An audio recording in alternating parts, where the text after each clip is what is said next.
Da da da da da da da da da da da da da da da da da da.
This is the Troll Patrol, live with Justin FREAKIN.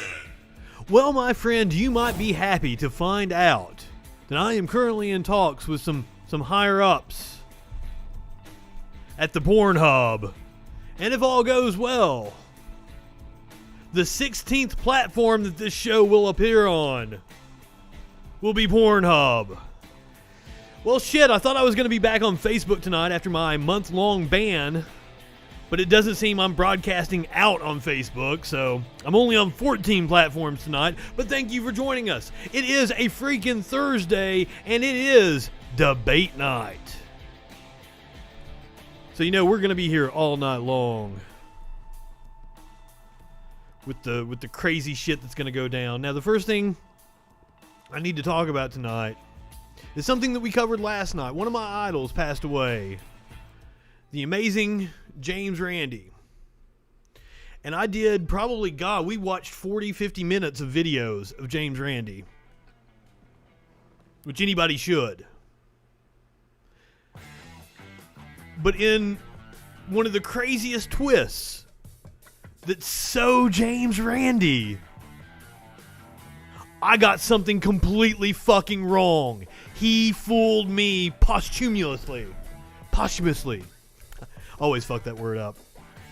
No matter how smart or well educated you are, you can be deceived. And James Randi once again proved that last night.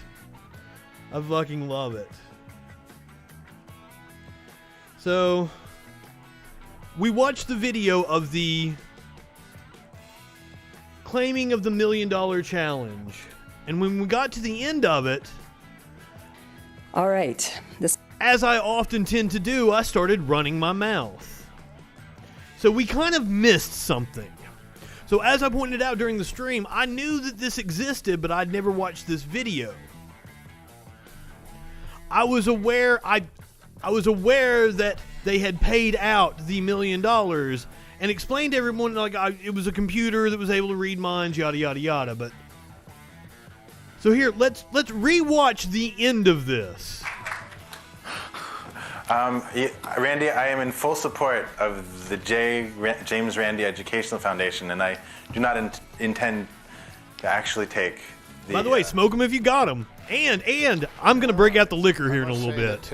I would insist that this be completed as per our agreement. I have not yet signed this check. I will do that. This is a check for $10,000, which is a token. Pardon? Not $1 million? No. Not at the moment. But this check... Accidentally perfect. Indeed. On our webpage. This is the agreement that I will pay over this amount of money immediately. Serendipitous. The fact that within 48 hours, the rest of the prize money will be forthcoming. There you are, Seth.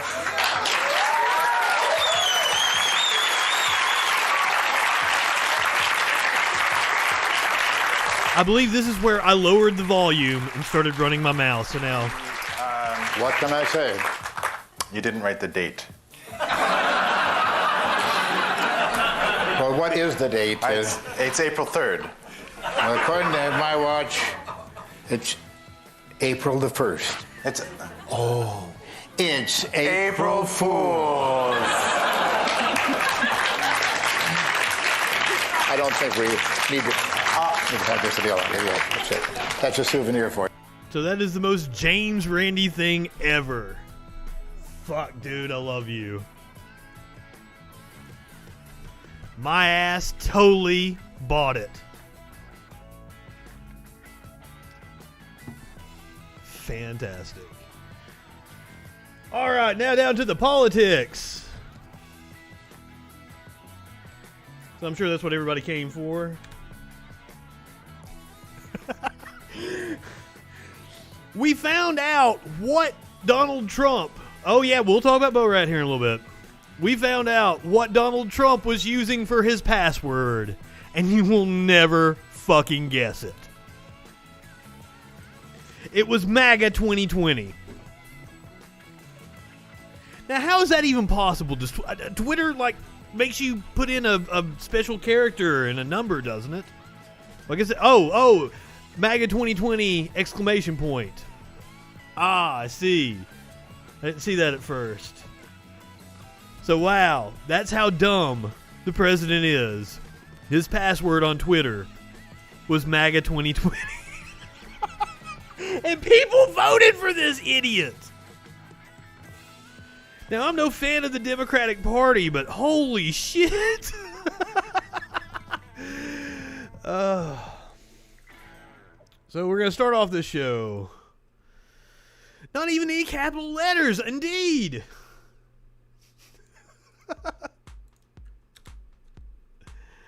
And God, that's such a weak password, too. I mean, you've got to get up to like 10, 11, 12 characters before you're even like remotely protected. So this was him at the rally in Erie, Pennsylvania. Not last night, but night before last. Which is the oddest thing for a presidential candidate less than 2 weeks out from the election to say to potential voters. Like there, and it's looking good. I would say it would shock you, but this is fucking Trump, so nothing can shock you. Early, but it's looking good. Get out and vote. Most important election, Mike, we've ever had. I really believe it. And you know what? 4 or 5 months ago when we started this whole thing, because, you know, before the plague came in, I had it made. I wasn't coming to Erie. I mean, I have to be honest. There's no way I was coming. I didn't have to. I would have called you and said, hey, Erie, you know, if you have... I wasn't coming to this shithole. This thing won. We were so far up. We had the greatest economy ever. God greatest damn. Jobs, greatest everything. And then we got hit with the plague. And I had to go back to work. Hello, Erie. May I please have your vote? Wow. It's almost like he's trying to lose this election. You couldn't. I mean, he's going to. Do you want to watch him dance? I mean, in these clips we're getting ready to watch here, this is not a man who is confident Explaining why is it down 80? that he is going to win election in what, 13 days? 12 days? A week from Tuesday. We don't love you anymore, Dad. No, your 401ks are doing great. Everything's doing great. We're going to be in a position very soon like we've never been in, even better than we were a year ago. We've made America strong again. We have made America proud again. We have made America safe again. And we will. By what metric? America It's like that. great again. We're the Thank you greatest very country much, on earth. By what metric, Pennsylvania. please?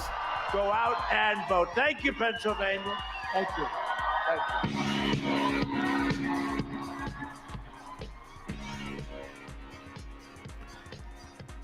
I'm not going to be able to make any money off of this, but it's worth it to watch him dance.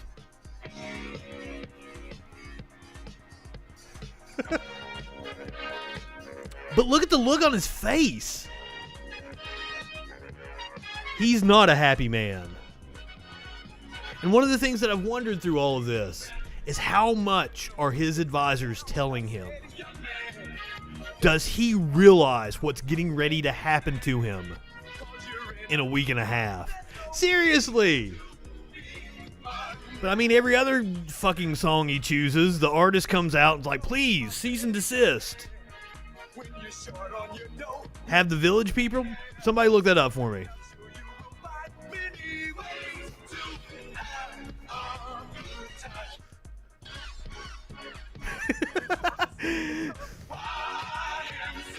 Seriously.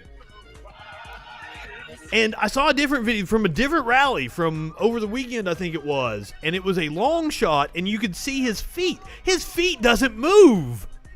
He just like one of those, like Sweet D danced like on Sunny in Philadelphia. That's out in front of the car lots. I forget what they're called. Those giant inflatable things. Oh, shit. Are we going to miss him when he's gone? Are we going to get member berries for all the stupid shit he used to do?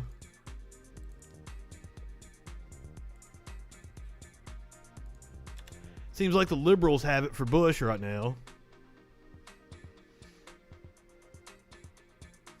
I'm sorry, did I offend you? Did you get triggered, Snowflake? Would you like to talk about it? You're welcome to call in, 917-830-4359. We are also on the Discord. You just say the word, and I will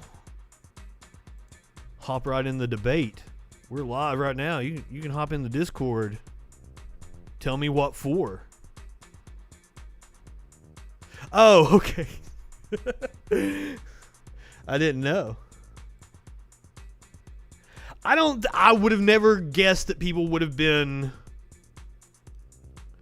sentimental towards George W. Bush, but it's happened.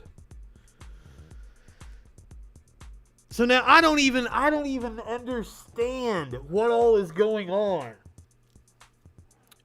This guy used to be a business partner of Hunter Biden, and it seems like he was in one of the emails that doesn't prove any kind of criminality or anything, and that Trump is bringing him to the debate tonight.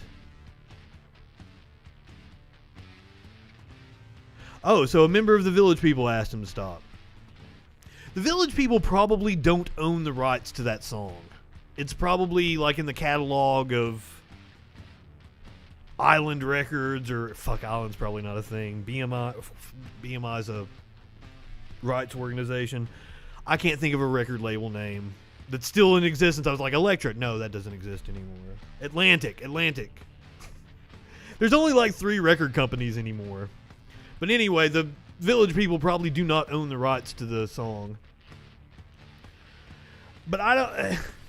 This is just a thing to keep this news story in the headlines, right? That he's bringing this motherfucker to the debate, which was a tactic that he used in 2016 when he brought the alleged Bill Clinton victims to the Hillary Clinton debate.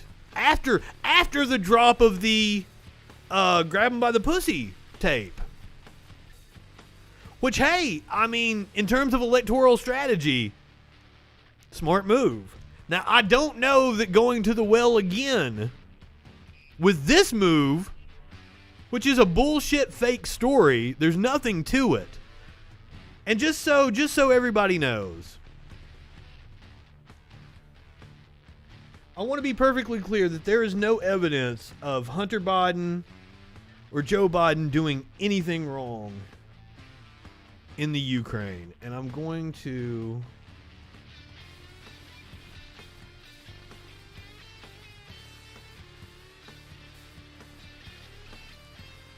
The guy that wrote the story for the New York Times, the original story back in like 2014 or 2015, that didn't get any traction until the Republicans figured out they could use it,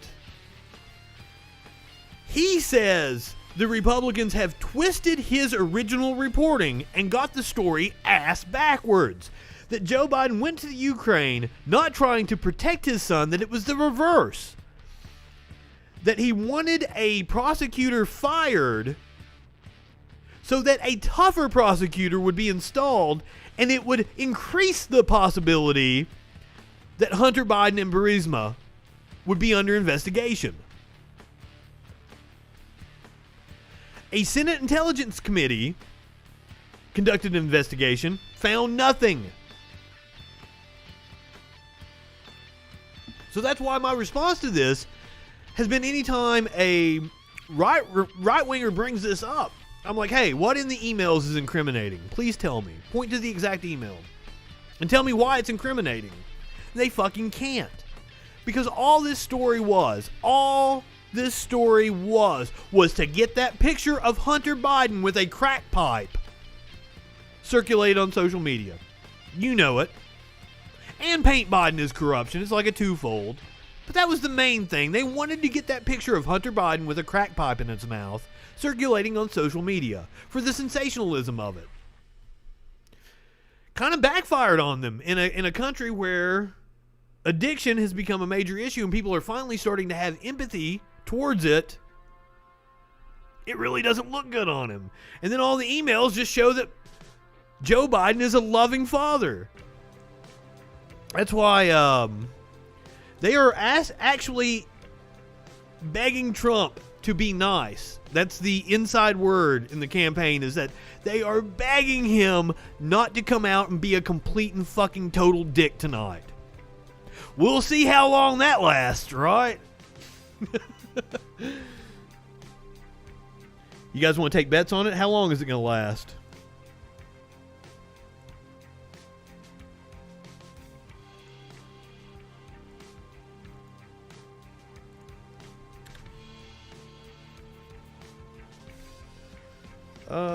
So this was a Trump campaign official. I don't think he works for the White House. I think he's with the campaign. He's one of their surrogates. He was on MSNBC, I believe it was earlier today.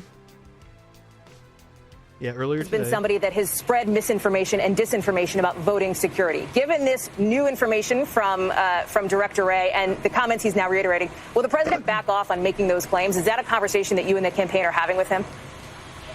You can't deny what you've seen on television in all of these local markets, where people are finding ballots in trash cans, people are finding ballots in ditches in the back of trucks. There is no widespread evidence of voter fraud, Hogan. You know that. I don't want to have to rehash this conversation. I'm asking if the president is going to back off those claims. If you can't answer that, that's fine. We can. That's why they want those anecdotal evidence. I'm answering the question because the fact is it does occur. Listen, I received a ballot just the other day in my apartment that is from someone who hasn't lived there in 10 years. There is not widespread evidence of voter fraud. Okay, well, we're going to move on then, because that is my other question is this. Before I let you go, Hogan, Hallie, Hallie. Don't pretend like your local markets, NBC affiliates are reporting on this in all types of areas across this country. The this FBI is rampant. director Everyone himself, sees specifically within the last 12 hours, said on national television across every network that there is no evidence of widespread voter fraud. Somebody who is a part of the Trump. Well, let's point out that apparently Trump is very much contemplating firing the director of the FBI. Again, Chris Wray is his name. He's already fired one FBI director. Now, that's highly unusual. The president has the power to do that. But an FBI director serves a 10-year term, so that they serve during 2 presidents. Keeps it non-political. But I mean, hey, of course, Trump's going to break all the norms. Administration's own intelligence expert field, Hogan. That's not coming from me. That's coming from Wray. Does the president have confidence in his FBI director? Yes or no? No.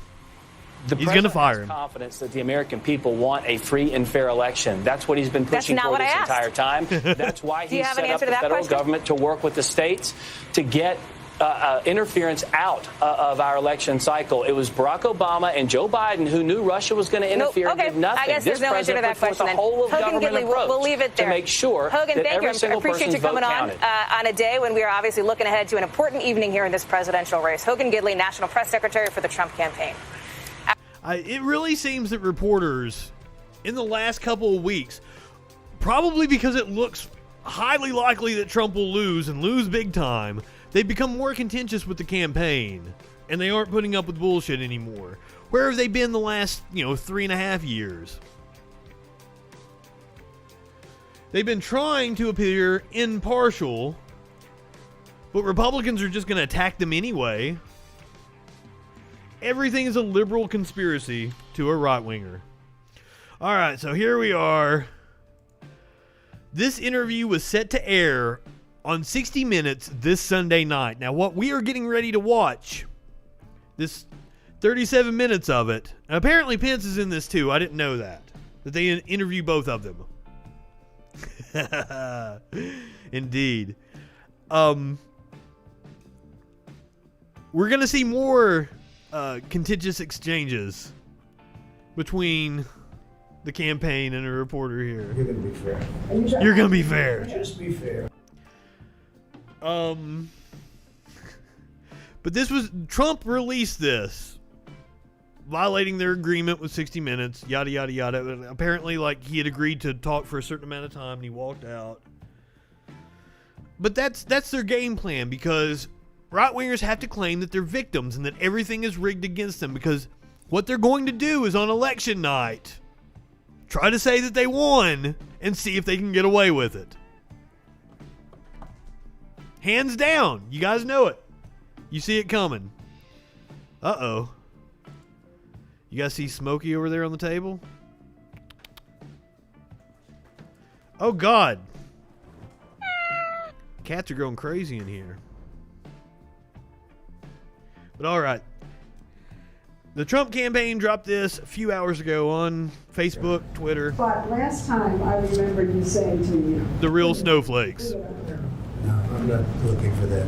So this was the campaign taping it. This isn't 60 Minutes. Okay. That's why we can't hear Leslie Stahl very well. you're not okay with tough Well, I'm questions. going to be fair. You don't ask Biden tough questions.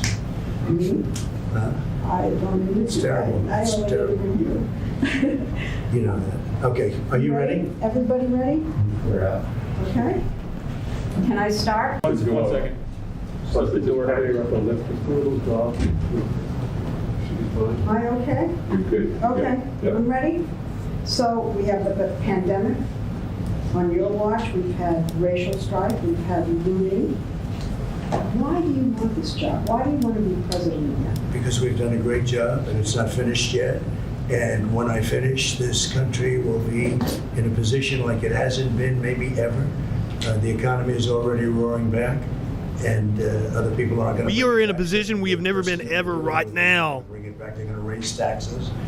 They're going to take away the Second not in a good Amendment. way. Do things that nobody would even believe. It's radical. There's never been anything like it. No, we are positioned like never before. We're going to have a fantastic year next year. Let me ask you what you think your the biggest domestic priority is for you right now. Well, ultimately, let me, and I'll tell you, it was happening. We created the greatest economy in the history of our country. He did not. He inherited a great economy. No, that's not true. It is totally true. No. Best unemployment numbers. No. Best employment numbers. 160 million people working. Highest stock market price.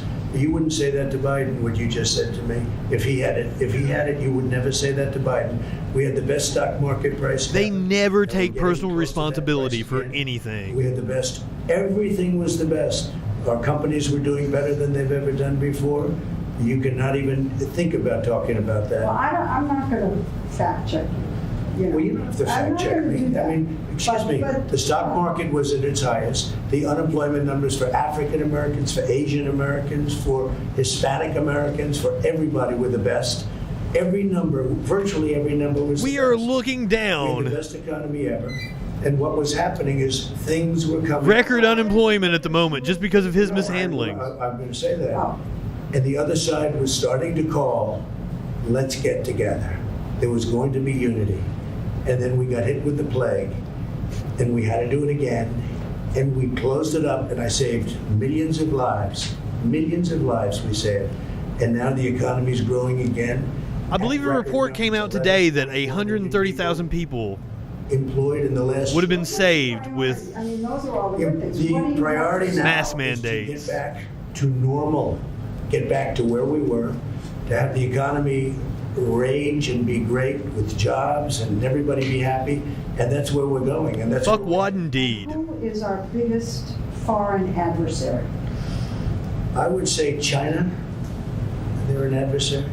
They're a competitor.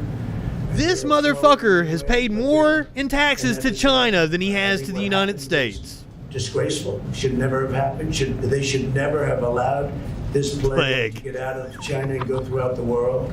188. I hadn't even noticed the way he'd been saying it. So That's exactly the way it's pronounced. Plague.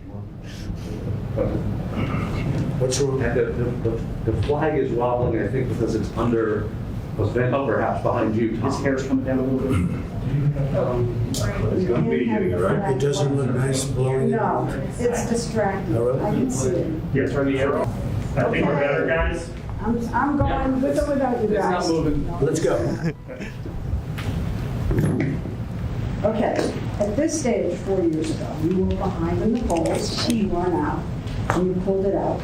But this time you have kind of a double migraine. You have unemployment claims going up, you have COVID cases going up. I mean, skyrocketing. The gods have suddenly decided to conspire against I you. don't think so at all. No, I think we've done a great job with COVID, and we've hired. Numbers are going up. Excuse me, 11.4 million people. Why? Because the last report was a little bit, just a little bit. You're a normal person then, because he is a gigantic creep. Okay, you know why cases are up also? He just flew by. Because we do more testing. If we didn't do testing, cases would be way down. But why are you saying they're not up? You know, you're saying things that people I don't know. What I'm see. saying to you, Leslie, is the following. We do more testing than any country in the world by far. Second is India with 1.5 billion people. We do more testing. Yeah. If we did half the testing, we'd have half the cases. If we did no testing, like many countries, we would have very few cases.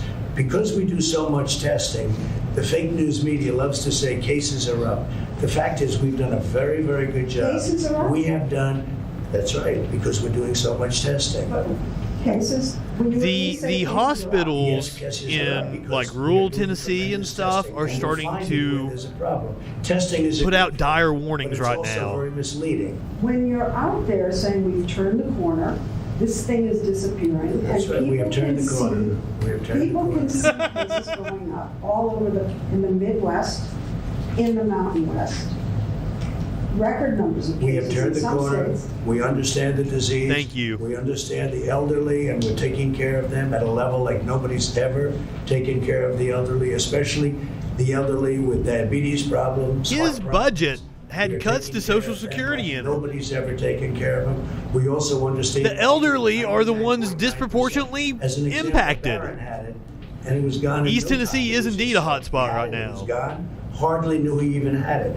So we are taking care of our people. And there are issues with like ballot health in East Tennessee and the monopolization of hospitals, and that's going to come back to bite that area in the ass. Very good. That shouldn't look. I mean, it's not the people of East Tennessee's fault. Let me ask you something about suburban women. Yeah. You said the other day to suburban women, will you please like me, please? Oh, I didn't say that. You know, that's so misleading the way I say jokingly, suburban women, you should love me because I'm giving you security and I got rid of the worst regulation. See, the way you said that is why people think of you and everyone else as fake news. I said kiddingly, suburban women, you should love me. I got rid of a regulation that would bring low-income housing into suburbia that would destroy suburbia. And I am lucky that I am in a microcosm. I went to the grocery store. Most everybody had masks on. That is such a misleading question, Leslie. But you're behind the suburban women in the polls. I doubt it. I doubt it. Fake news. One of the I'm saving suburbia. He's going to destroy suburbia. He is Jesus of suburbia. Terminated that he would put back, and even worse, that will bring low-income housing projects into suburbia. And women understand that, and they've really learned about it over the last 2-3 weeks. I terminated the worst regulation you could possibly have. It's gone. And suburban women appreciate it. They want security, they want safety. Look, I've been endorsed by almost Hey, it's time to wake him up. almost September every ended. law enforcement group in the country. He's been endorsed by almost nobody. Suburban women want security. But the polls show that you're behind with them. And one of the reasons, let me say, Biden's endorsements are like a fucking they don't feel you're being upfront. 8 miles long. And when you say there are fewer, we're rounding the corner, and you tell Bob Woodward that you deliberately like to downplay this. We are rounding the corner. We're rounding the corner. We're doing well. We're doing well. We understand the disease. I saved millions of people. 2.2 million people were supposed to die. And that is something we are getting a much better grip on being able to treat it and protocols inside of hospitals and stuff. Less people are dying, but we're still spreading it around. Heavily infected. We've done a good job. We've done maybe a great job. What we haven't done a good job on is convincing people like you, because you're really quite impossible to convince, but that's okay. And the economy now is coming back, and it's coming back very strongly. And people see that, Leslie. Now, stocks did close higher today, but that was on hopes that there's going to be a stimulus deal. 11.4 million jobs. It's the largest number in the history of our country in a short period of time. I mean, how Leslie, can you ignore you that? didn't hear me. We just picked up 11.4 million jobs. It's in a short period of time. It's the largest number in No, he's adding back people that were laid off or furloughed. He's an idiot. What I'm saying is we got hit by something. Not my fault, not your fault. We got hit from something that came out of China. I got stuck with it. And let me tell you, before it happened, we were doing so good, and now we're going to be doing, and we are doing good. But we were in a cooling period already. Example. Last week, a few days ago, Gallup did a poll. 56% of the people said that they're better off now during a pandemic than they were during Obama and Biden. 56%. It was a record number. I know plenty of people that would tell you that they are better off, and they're full of fucking shit. I'm sorry. Don't get too drunk. We'll move on from Trump here in a little bit, but I want to see him throw the fit and walk out. Right? Yes, but I want to know if you're ignoring the fact that there are unemployment claims? No, I don't ignore it. Okay, but what are you saying about What I'm saying is that we got hit with somebody. It's not our fault. We got hit. And we've done a good job. Not a good job. We've done It's your fault that you didn't handle it well. Remember that number, a very important number. 56% say they're happier now than they were 4 years ago under Biden and Obama, right? I'll put his name first. Biden and Obama. And they didn't have a pandemic, although Biden did have a big problem with They actually did have like 2 different pandemics. In reverse, with the H1N1 swine flu, and it was a disaster. And his own He doesn't blow up at Leslie Stahl? said it was a total disaster. They didn't know what they were doing. Can we go back for 1 second to the pandemic? Because you called Dr. Fauci and other health officials idiots. And Dr. Fauci, where did I call him an idiot? I'm wondering if you Where did I call him an idiot? You called them idiots. I wonder if He's been wrong a lot. I like him, but he's been wrong I a lot. wonder if you think that masks don't work. Well, Dr. Fauci originally said, it's a very complex subject. What do you say? Do you say Let me just tell you, you masks mentioned Dr. Fauci said, don't wear masks. Then he said, wear them. What do you I say? Well, yeah, but I mean, like, it's her job to ask it. It's my job to sit here and talk about it. You want to stay away a certain distance, socially distance, etc. But I would say a mask works, and I have nothing against masks, and I tell people to wear masks. I have no Tell problem. me then about these rallies you've been having. A lot of people are wearing masks, and they're outside. People aren't. I'm watching. I'll tell you what, we can pause there. I actually have something that goes well with this. Speaking of masks and the COVID, it turns out that you certainly can be infected twice. This woman thought she was immune. Now, have you guys heard that before? This is Webflow, Meet the design tool from the future.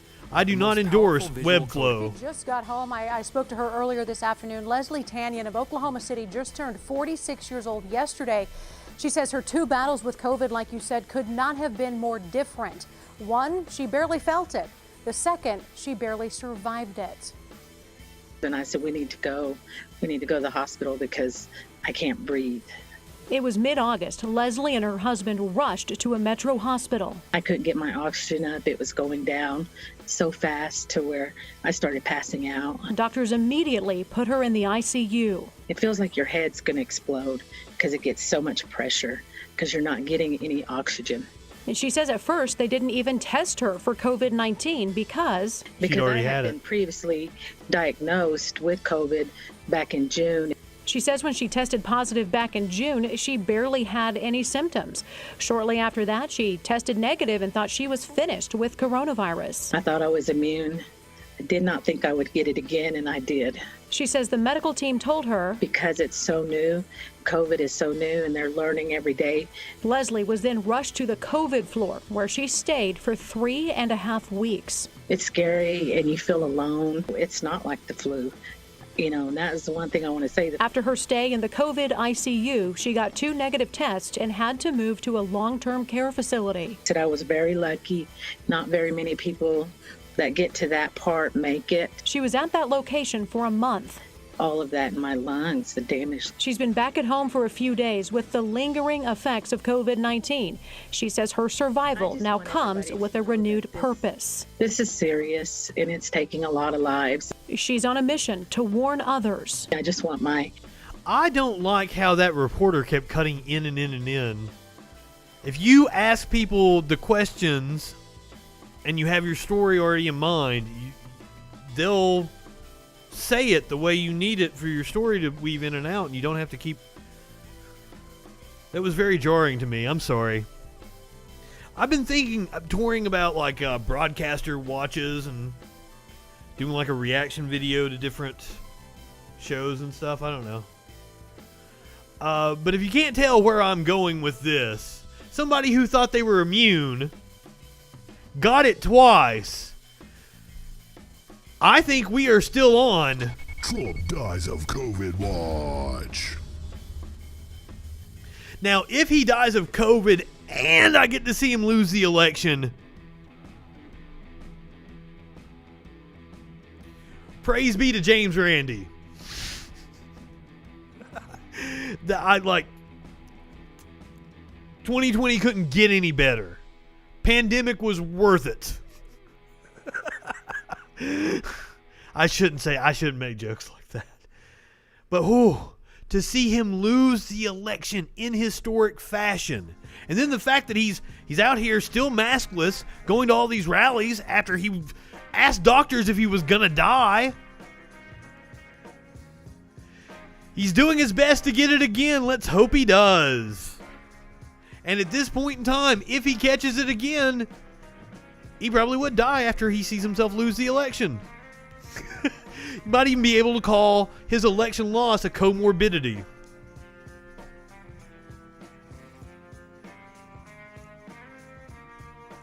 But how sweet that would be. Most of them without masks.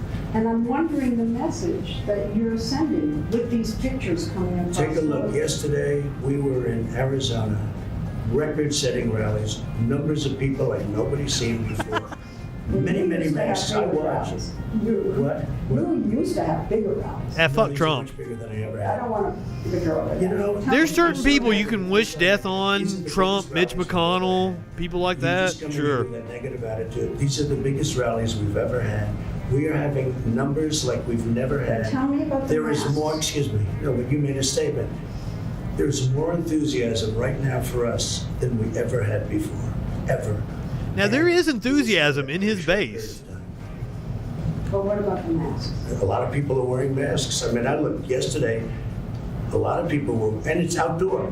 They want it outdoor, and we're doing it outdoor. But I can't believe after what happened in the Rose Garden here, after the announcement, with all the people getting sick, that you are not being more strongly encouraging about wearing masks at your I rallies. tell people to wear But you masks. don't. Leslie, we hand out thousands of But masks. you at look every out and rally. you're not wearing them, and you don't say, please put on Well, your have you mask. been looking yesterday? Take a look yesterday in Arizona. Everybody behind me But had a I'm mask. looking at Everybody behind him had a mask on. Everybody in front of him did. hotspot. Right. A lot of people had A lot masks. of people And it was have masks. outside. And you don't get up there and say, look, you know, come on. I Right. don't want you to What's your get next sick. question, Leslie? We're outside. The rallies are bigger than they've ever been. There's more enthusiasm. Yeah, I would have thought he would have been more contentious with this interview. There has never been anything like what you're witnessing now, and you'll see that soon. Okay, but I'm asking about masks. Apparently it is in Alabama as well, but outside of my little area. You commented on the size of the rally. Now, I will say, I went to a Family Dollar, and the woman behind the counter had a mask around her neck, coughing her fucking ass off. Why aren't you getting up there and saying, I'm like, I don't want you to get it, so Leslie, please put your mask on. we hand out masks to everybody that comes to the rally. We tell them to wear the masks. You don't, and they love you. Oh, I and don't they- know, Leslie. I If tell they them wear heard you them. say it, I have no problem. No they problem. love you. They would Next pay question, go attention ahead. to Go ahead. anything you said. I hope you're right. Go ahead. Okay. I hope you're right. About what? I missed that one. I missed what he was talking about. Okay, I'll ask you another health question. Okay? So it seems like he's already getting signals off camera. Now, I think this was a setup. This is what he intended to You do. said that it was going to be great. You said it's ready. It's going to be ready. It's all ready. It'll be here in 2 weeks. It's going to be like nothing you've ever seen before. And of course, we haven't seen it. So why? Oh my God! It is developed. It is fully developed. It's going to be announced very soon. Are they taking any precautions? When we see what happens with Obamacare, which is not good. And when we see what happens with Obamacare. But if the Supreme Court...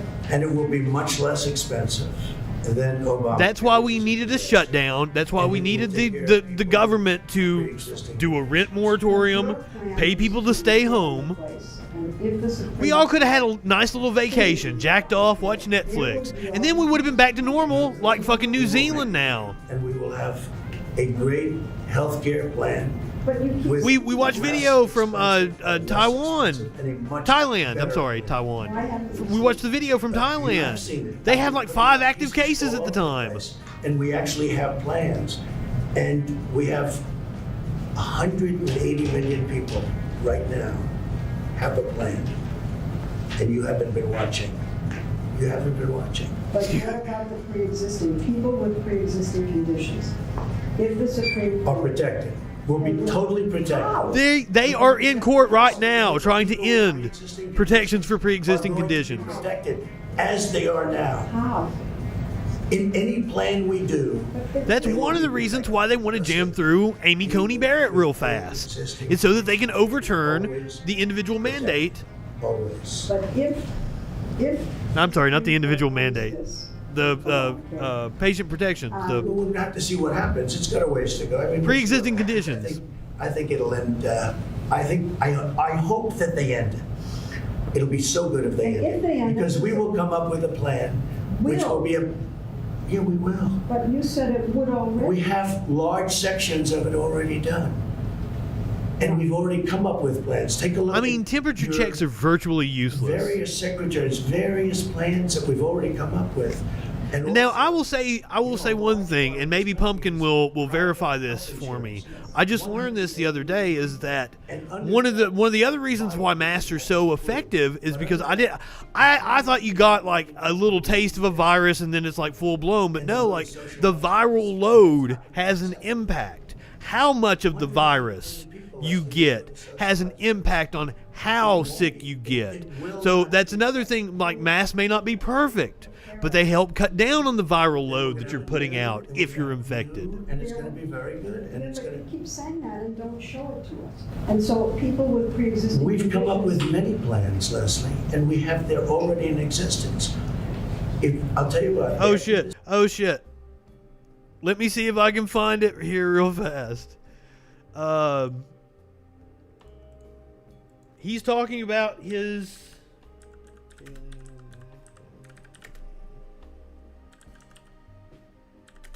I have probably completely misspelled everything because I'm typing over shit. And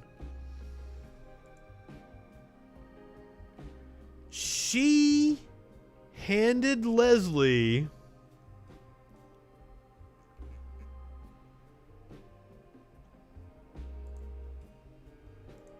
a book during that interview.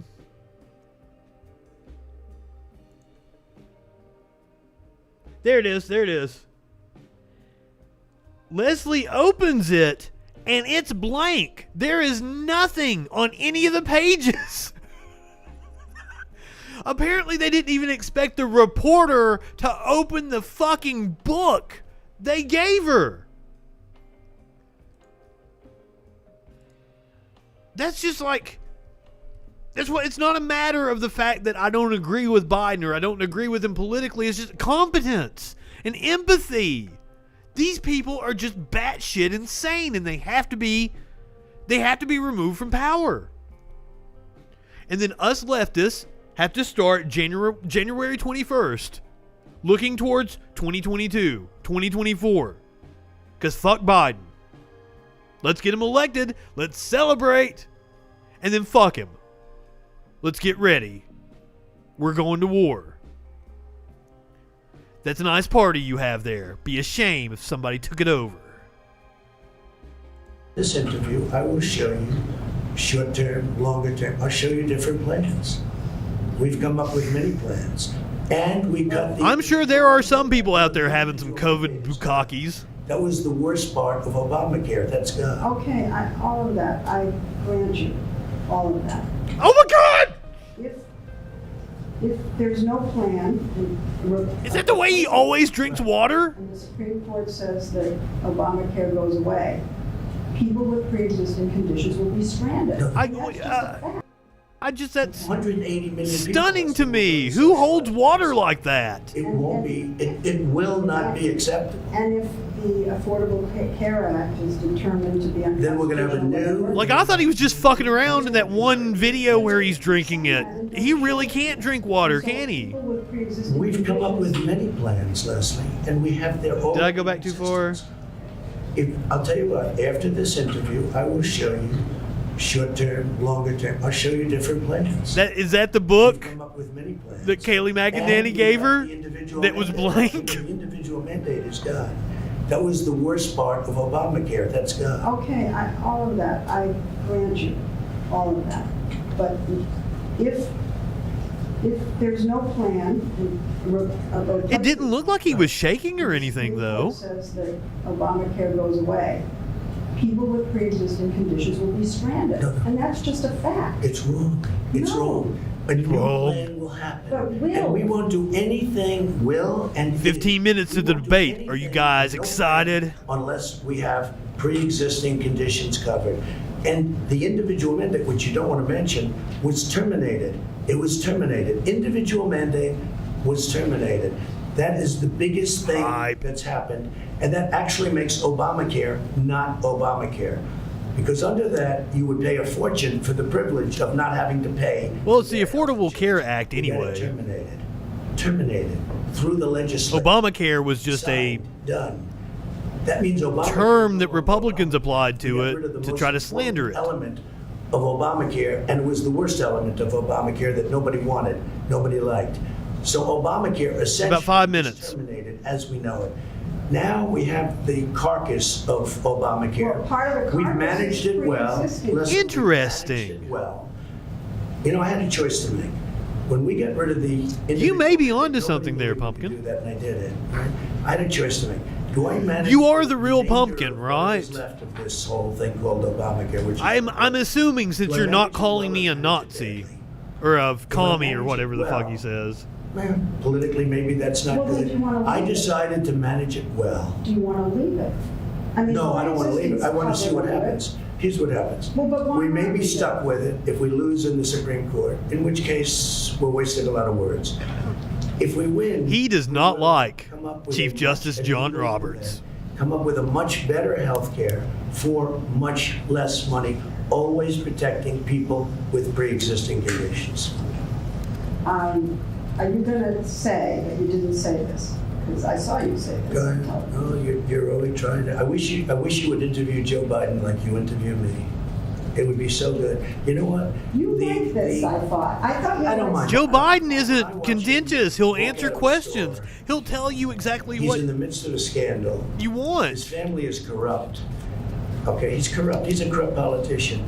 And he's walking with ice cream. And the question the media asks him, what kind of ice cream, what flavor ice cream do you have? Ah, really? He had to do that?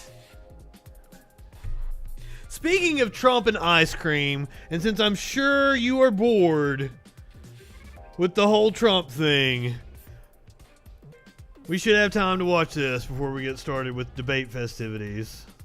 I did want to see the walkout. In honor of Borat, coming out tomorrow night, which I'm super excited for. We're going to watch a clip from The Ollie G Show from HBO. Around 2000, 2001, I think. And my cousin's 15th birthday party in Egham. And him, even though he dressed like a total prick, is actually a genius. If him can be the head of a massive business, so can I. I was going to find that out. Check it. So Sacha Baron Cohen has been fucking with Trump for years. Never had an idea before. How does you know when you has had one? Right. How do you know when you say, wow, for a business idea? I mean, like, I had the idea of like eating chicken or switching on the telly or something, but I've never had an idea. Right. For a business idea. Right. Well, whatever. Right. If you had all the money in the world, this is a good exercise. Yeah. And you can do anything with this money to make your life easier. What's the first thing you would invent? Are you guys watching Borat tomorrow night? Like, free. That it's a good place to start. Always like, right. Just up for anything. Right. Okay. And there was a cut there. I assume he said like free blowjobs or. If me tell someone my idea, how does? Because this was on HBO. It was uncensored. That's tough. People usually do. Because like when the PlayStation 1 came out, me was telling me Julie, what would be wicked would be if they brought out something that was better than this. Right. And then 2 years later, what come out? Right. PlayStation 2. Right. How does you think they got the idea from me? Maybe Julie told them. I don't know, but the fact is that people. She did, and. And if she did, well then. Then you're gonna have to talk. Okay, you guys keep watching. Because there's something. Ollie G, I'll go grab the liquor. I've got some business idea that I just want to tell you about, and I'll be a fool if. Very quickly. What is the most popular thing in the world? Music. No. Tell me. Ice cream. Okay. Everyone has it. And what is the problem with ice cream? I have no idea. It drips. Okay.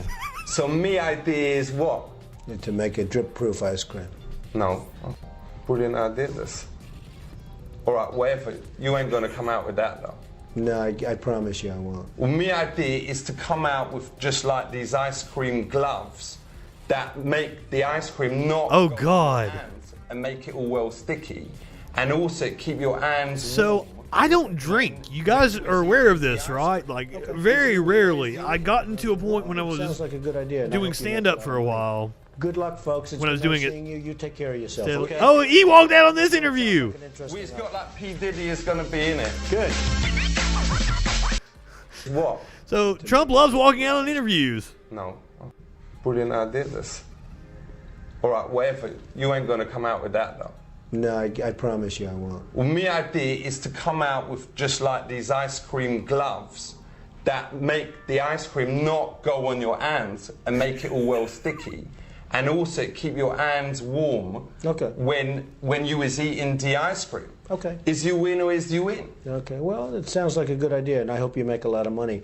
Good luck, folks. It's been nice seeing you. You take care of yourself, okay? Well, is you going to be in on that? Well, it sounds like an interesting... We've got like P. Diddy is going to be in it. Good.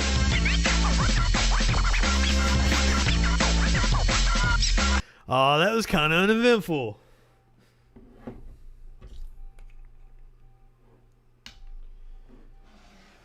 But yeah, when Trump mentioned ice cream, Made me think of Ice Cream Glove from Ollie G. Because I have actually, I have several clips from different Sacha Baron Cohen media ventures I was going to play tomorrow night. So I'm not a drinker. That's probably the first time liquor has crossed my lips in 2020.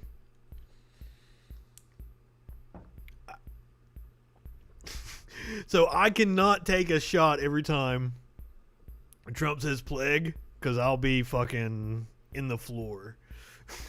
That's impossible. Or otherwise I would take you up on that. So we'll go to C-SPAN. Also stick around after we do the debate. I will do what I usually do and try to call in to C-SPAN and get on their post show. I have not had luck.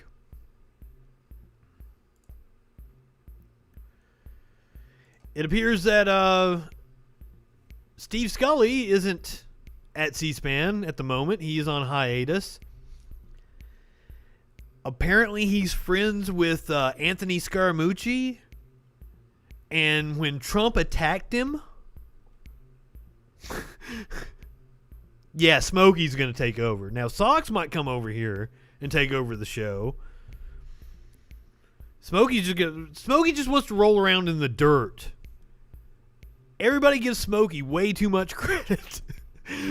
That cat, he's very happy cat. But like he is in his own head. He's not the smartest cat. Oh shit, I'm already feeling this. And it's not even... It's cream to cocoa. So like even like I can't... It's not like I'm drinking bourbon or anything. I can't find the alcohol content. Oh shit, it's 24% alcohol. That's a lot, isn't it? Isn't like vodka normally 14, 16% or something like that? Did I grab something that was incredibly strong? This is the only bottle of liquor that I have because nobody will take me to the liquor store. I have asked so many times. Oh.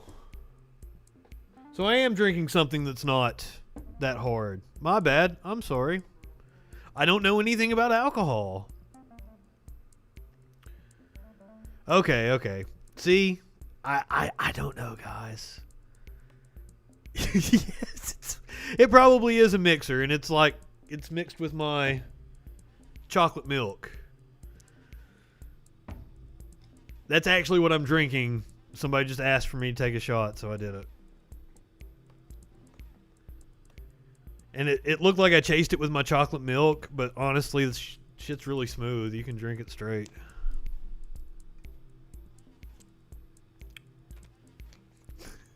I usually keep bourbon on hand because I like to cook with it. That's what I was getting ready to say. Nobody will take me to the liquor store.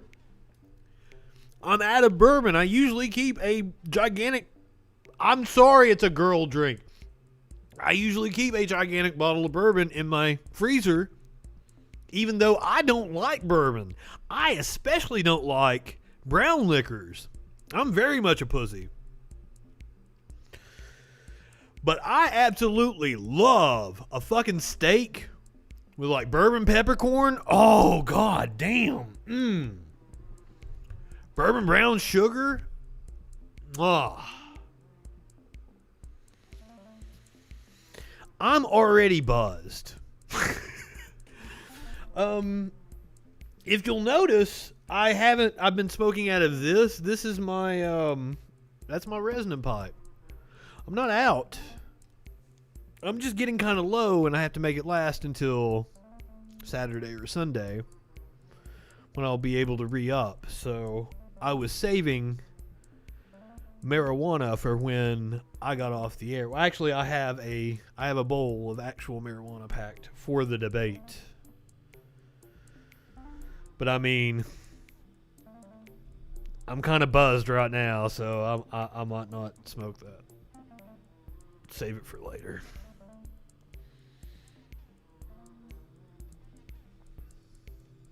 And just get organized and So get they are in.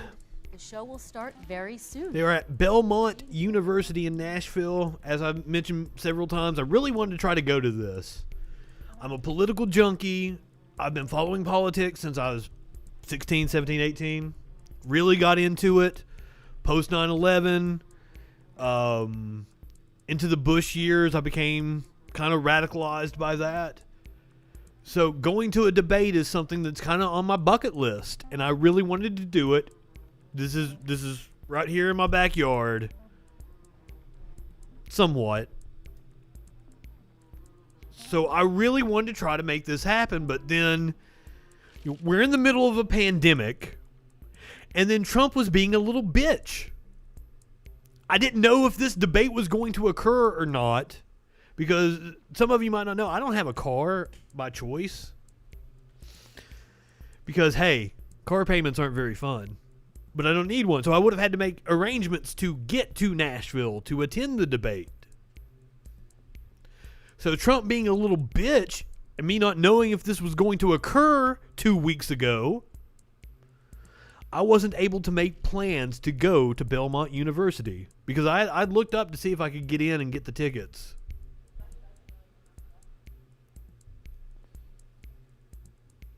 I don't know if they have an audience tonight. I might have had to pull some strings and be like, hey, I'm media. Dig out an old business card or something for an organization I don't work for anymore. I still have a couple of press passes laying around. If I had to lie to get in somewhere, I could.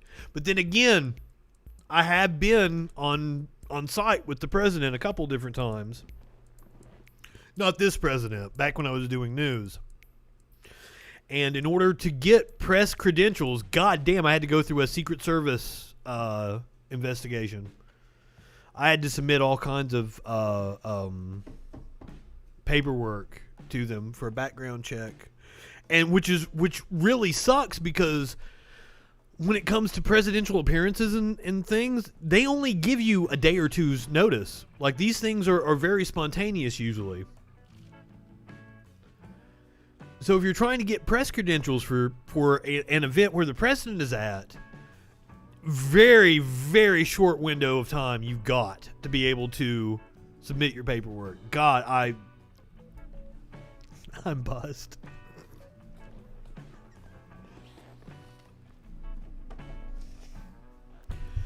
Oh, also, I'll be over this side because I have a small monitor that makes it the size you're seeing on the screen. The size you're seeing on your screen. It is not a high def monitor. So I will be taking... Oh. Well, shit, it's not even set up right. I dropped the ball. That should say second presidential debate. But I'm going to pull the YouTube over here to the big screen.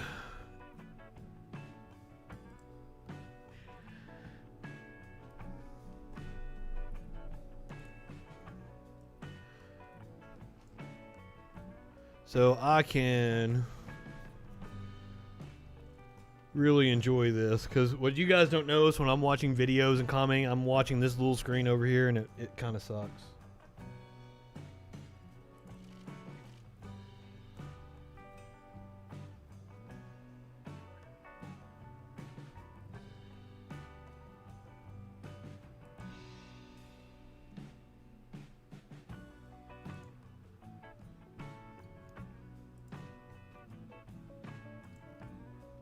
Huh.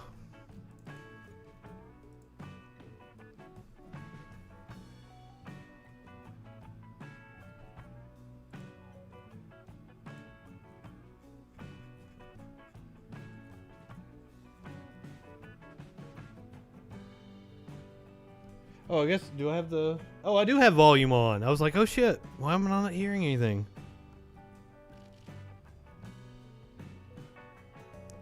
It is deathly quiet in there right now.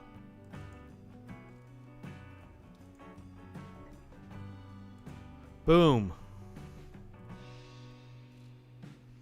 I tell you what, also while we're doing this, I might as well break this out, shouldn't I?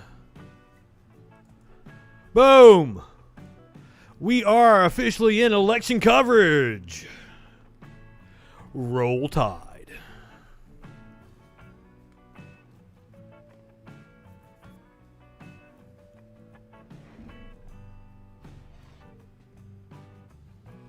Also, Pumpkin, I didn't comment on it earlier, but yes, Socks is very handsome. Socks is a very, very handsome boy. He is asleep in that chair right now. My second desk. Socrates! Good evening from Belmont University in Nashville. Here we go. I'm Kristen Welker of NBC News, and I welcome you to the final 2020 presidential debate between President Donald J. Trump and former Vice President Joe Biden. Tonight's debate is sponsored by the Commission on Presidential Debates. It is conducted under health and safety protocols designed by the Commission's health security advisor. The audience here in the hall has promised to remain silent.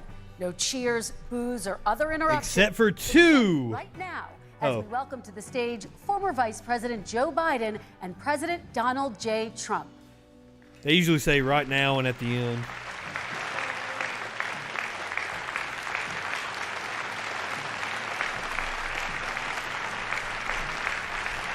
Man, if I was the Biden campaign, I wouldn't want my podium that close to him.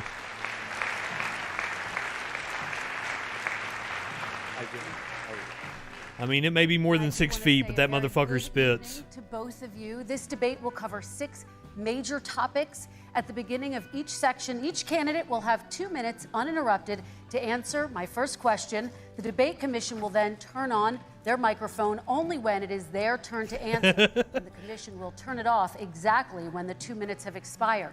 After that, both microphones will remain on. But on behalf of the voters, I'm going to ask you to please speak one at a time. The goal is for you to hear each other and for the American people to hear every word of what you both have to say. And so with that, if you're ready, let's start. And we will begin with the fight against the coronavirus. President Trump, the first question is for you. The country is heading into a dangerous new phase. More than 40,000 Americans are in the hospital tonight with COVID, including record numbers here in Tennessee. And since the two of you last shared a stage, 16,000 Americans have died from COVID. So please be specific. How would you lead the country during this next stage of the coronavirus crisis? 2 minutes, uninterrupted. So, as you know, 2.2 million people modeled out were expected to die. We closed up. That was if we did nothing. In order to fight this horrible disease that came from China. It's a worldwide pandemic. It's all over the world. You see the spikes in Europe and many other places right now. If you notice, the mortality rate is down 85%.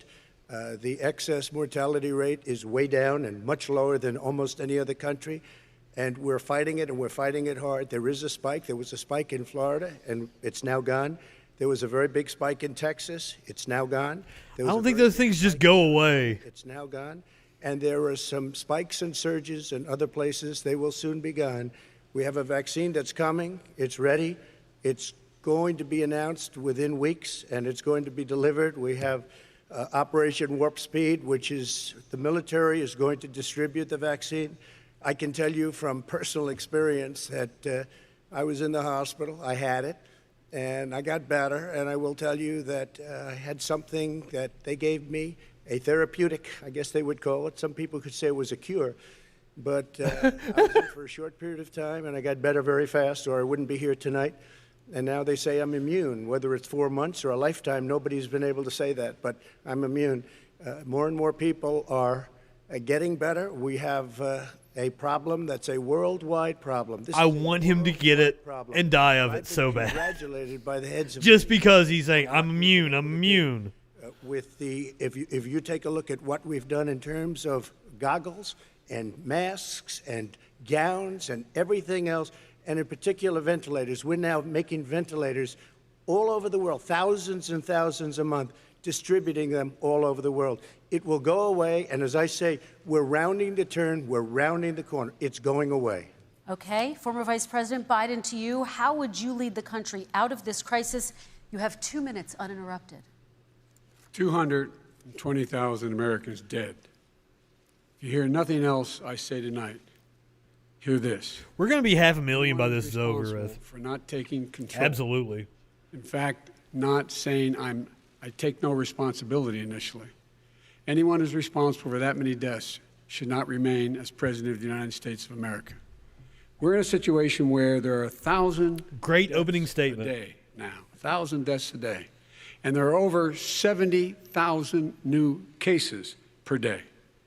Compared to what's going on in Europe, as the New England Medical Journal said, they're starting from a very low rate. We're starting from a very high rate.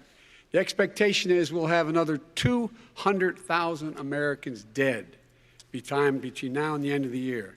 If we just wore these masks, the president's own advisors have told him, we could save 100,000 lives.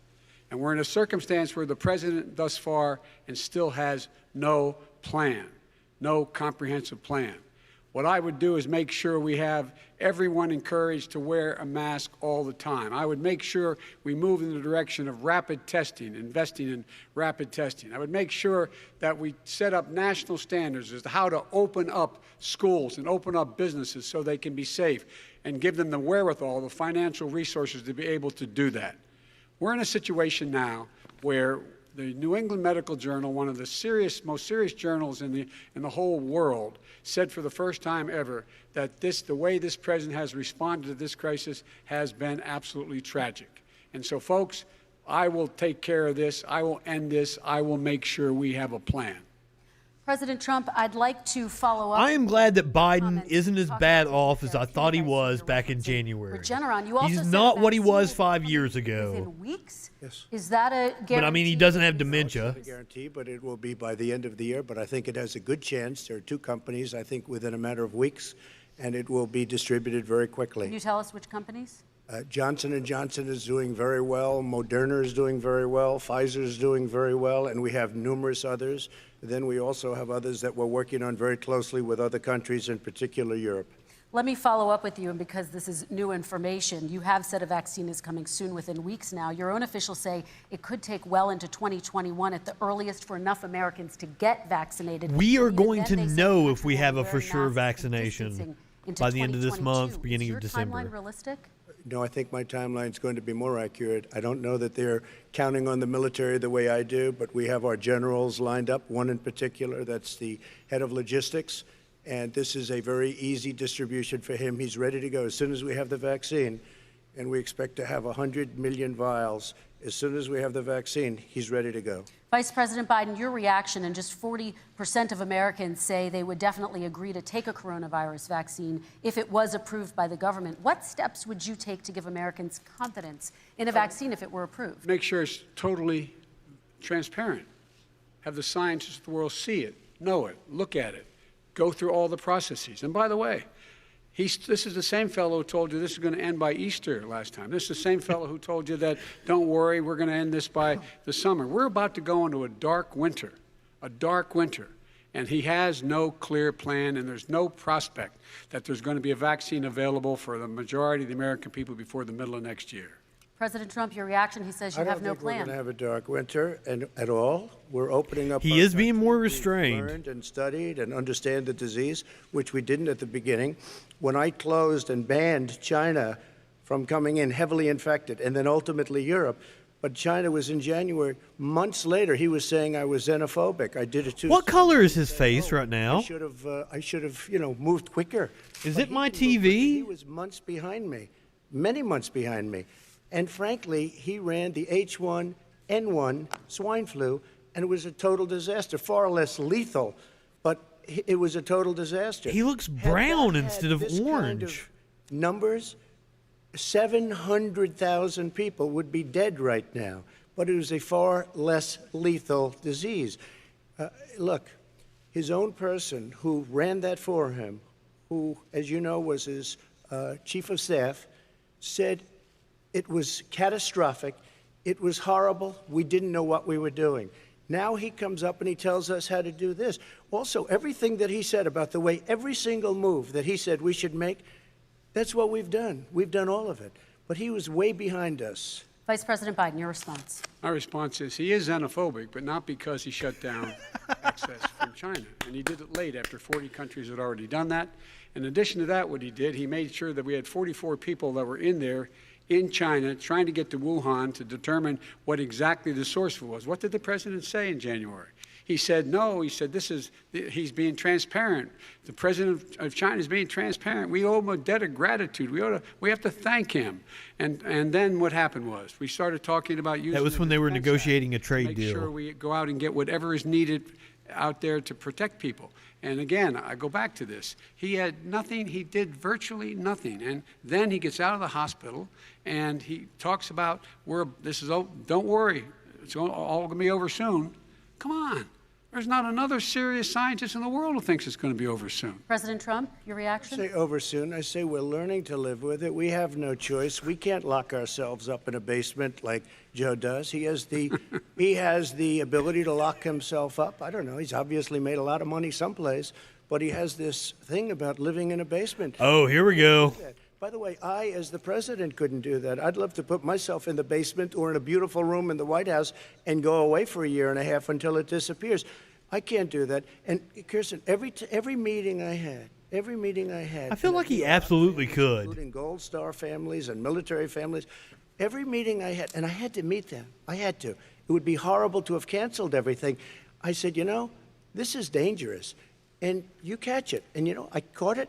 I learned a lot. Great doctors, great hospitals, and now I recovered. 99.9% of young people recover. 99% of people recover. We have to recover. We can't close up our I don't think he's right about that. And we can't close up our nation, or you're not going to have a nation. And of course, the CDC has said young people can get sick with COVID-19 and can pass it. Vice President Biden, I want to talk broadly about strategy, though. Can I respond to that? 30 seconds, please, and then I have a question. No, number one, he says that we're learning to live with it. People are learning to die with it. You folks home will have an empty chair at the kitchen table this morning. That man or wife going to bed tonight and reaching over to try to touch their, out of habit, where their wife or husband was, is gone. Learning to live with it. Come on. We're dying with it because he has never said, you said it's dangerous. When's the last time? Is it really dangerous still? Are we dangerous? You tell the people it's dangerous now? What should they do about the danger? And you say, I take no responsibility. Let me talk about your two. Excuse me, I take full responsibility. It's not my fault that he came here. He was quoting him. You know what? It's not Joe's fault that he came here either. It's China's fault. They kept it from going into the rest of China for the most part, but they didn't keep it from coming out to the world, including Europe and ourselves. Vice President Biden. The fact is that when we knew it was coming, when it hit, what happened? What did the president say? He said, don't worry, it's going to go away. Be gone by Easter. Don't worry. The warm weather. Don't worry. Maybe inject bleach. He said he was kidding when he said that, but a lot of people thought it was serious. A whole range of things the president has said. Even today, he thinks we are in control. He's holding back. We have to lose 200,000 more people. President Trump. Look, perhaps just to finish this, I was kidding on that, but just to finish this, when I closed, he said I shouldn't have closed. And that went on for months. Nancy Pelosi said the same thing. She was dancing on the streets in Chinatown in San Francisco. But when I closed, he said, this is a terrible thing, you're xenophobic. Did that happen? I think he called me racist even, and because I was closing it to China. Now he says I should have closed it earlier. It just, Joe, it doesn't work. I didn't say either of those things. You certainly did. You certainly did. I talked about a xenophobia in a different context. It wasn't about closing the border to Chinese coming to the United States. All right, I want to talk about both of your different strategies to handling He thought this. I shouldn't have closed the border. Well, that's obvious. Is that, do you want to respond to that quickly, Vice President No. Biden? Okay. No. Let's talk about your different Good job. strategies toward Biden has been on Mr. it Vice tonight. President, you suggested you would support new shutdowns if scientists recommended it. What do you say to Americans who are fearful that the cost of shutdowns, the impact on the economy, the higher rates of hunger, depression, domestic and substance abuse outweighs the risk of exposure to the virus? What I would say is I'm going to shut down the virus, not the country.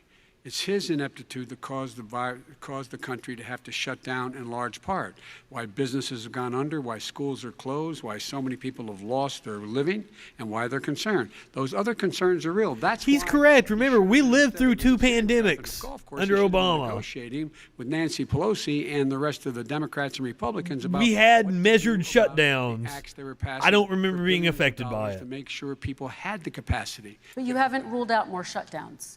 Well, no, I'm not shutting down the nation, but there are, look, you need standards. The standard is if you have a reproduction rate in a community that's above a certain level, everybody says, slow up, more social distancing, do not open bars and do not open gymnasiums, do not open until you get this under control, under more control. But when you do open, give the people the capacity to be able to open and have the capacity to do it safely. For example, schools. Schools, they need a lot of money to open. They need to deal with ventilation systems. They need to deal with smaller classes, more teachers, more pods. And he's refused to support that money, or at least up to now. Let's talk about schools. President Trump, I think we have to respond, if I might. Please, and then I have a follow-up. Thank you, and I appreciate that.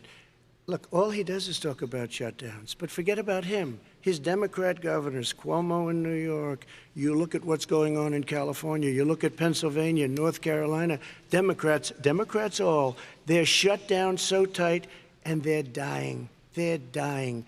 And he supports all these people. All he talks about is shutdowns. No, we're not going to shut down, and we have to open our schools. And it's like, as an example, I have a young son. He also tested positive. By the time I spoke to the doctor the second time, he was fine. It just went away. Young people, I guess it's their immune system. Let me follow up with you, President Trump. You've demanded schools open in person and insist they can do it safely. Has anybody seen Melania lately? Boston Is she became okay? the latest city to move its public school system entirely online after a coronavirus spike. What is your message to parents who worry that sending their children to school will endanger not only their kids, but also their teachers and families? I want to open the schools. The transmittal rate to the... I mean, as I pointed out, they did tell Trump to be nice. We have to open our country. That he did not come across well at all last time. We can't keep this country closed. This is a massive... But now he's getting Trumpier and Trumpier the more we get into this. People are losing their jobs. They're committing suicide. There's depression, alcohol, drugs at a level that nobody's ever seen before. There's abuse, tremendous abuse. We have to open our country. You know, I've said it often. The cure cannot be worse than the problem itself. And that's what's happening. And he wants to close down. He'll close down the country if one person in our massive bureaucracy says we should close it down. Vice President Biden, your response. Simply not true. We ought to be able to walk and chew gum at the same time. We ought to be able to safely open, but they need resources to open. You need to be able to, for example, if you're going to open a business, have social distancing within the business. You need to have, if you have a restaurant, you need to have plexiglass dividers so people cannot infect one another. You need to be in a position where you can take testing rapidly and know whether a person is in fact infected. You need to be able to trace. You need to be able to provide all the resources that are needed to do this. And that is not inconsistent with saying that we're going to make sure that we can open safely. And by the way, all you teachers out there, not that many of you are going to die, so don't worry about it. Come on. President Trump, let me follow up with you quickly. By the way, I will say this. If you go and look at what's happened to New York, it's a ghost town. It's a ghost town. And when you talk about... I wish he hadn't have said that way, because I feel like the Trump campaign is going to edit it. Putting up plexiglass is unbelievably expensive, and it's not the answer. I mean, you're going to sit there in a cubicle wrapped around with plastic. Why not? These are businesses that are dying, Joe. You can't do that to people. You just can't. Take a look at New York and what's happened to my... Well, what about humans that are dying? For so many years, I loved it. It was vibrant. It's dying. Everyone's leaving New York. Take a look at what New York has done in terms of turning the curve down in terms of the number of people dying. And I don't look at this in terms of the way he does. Blue states and red states. They're all the United States. And look at the states that are having such a spike in the coronavirus. They're the red states. They're the states in the Midwest. They're the states in the upper Midwest. That's where the spike is occurring significantly. But they're all Americans. They're all Americans. And what we have to do is say, wear these masks, number one. Make sure we get the help that the businesses need that has... I don't know about you guys, but I feel cool when I go out in my mask. It's been out there since the beginning of the summer, and nothing's happened. I don't have a neat design or anything. I just have surgical masks. But 11,000 people in nursing homes. President Trump, what when about... you say spike, I feel all Bane when I go out. What's happening in Pennsylvania, where they've had it closed? Take a look at what's happening with your friend in Michigan, where her husband's the only one allowed to do anything. It's been like a prison. Now it was just ruled unconstitutional. Take a look at North Carolina. They're having spikes, and they've been closed. And they're getting killed financially. We can't let that happen, Joe. You can't let that happen. We have to open up. And we understand the disease. We have to protect our seniors. Now notice the states that he mentions throughout this. North Carolina, Michigan, those are very important to his reelection. The best testing in the world by far. That's why we have so many cases. Let me follow up with... I understand why you hate masks. You have to wear them a lot more. You called Dr. Anthony Fauci the nation's best... Or did at one point in time. Expert, quote, a disaster. You described him and other medical experts as, quote, idiots. But to go out to the store for 30, 45 minutes, a couple hours... I'm listening to all of them, including Anthony. I get along very well. No big deal. Anthony, but he did say, don't wear masks. He did say, as you know, this is not going to be a problem. I think he's a Democrat, but that's okay. He said this is not going to be a problem. We are not going to have a problem at all. When Joe says that, I said, Anthony Fauci said, and others, and many others, and I'm not knocking him a lot. Nobody knew. Look, nobody knew what this He's thing absolutely was. knocking him. Where it was coming from, what it was. We've learned a lot. But Anthony said, don't wear masks. Now he wants to wear masks. Anthony also said, if you look back, exact words, here's his exact words. This is no problem. This is going to go away soon. So he's allowed to make mistakes. He happens to be a good person. Vice President Biden, your response quickly, and then we're wow, I've never heard Trump say anything like that. Think about what the president knew in January and didn't tell the American people. He was told this. Has Trump ever called anybody a good person besides neo-Nazis and much worse pedophiles? He went on record and said to one of your colleagues, recorded, that in fact he knew how dangerous it was, but he didn't want to tell us. He didn't want to tell us because he didn't want us to panic. He didn't want us. Americans don't panic. He panicked. But guess what? In the meantime, we found out in the New York Times the other day that, in fact, his folks went to Wall Street and said this is a really dangerous thing.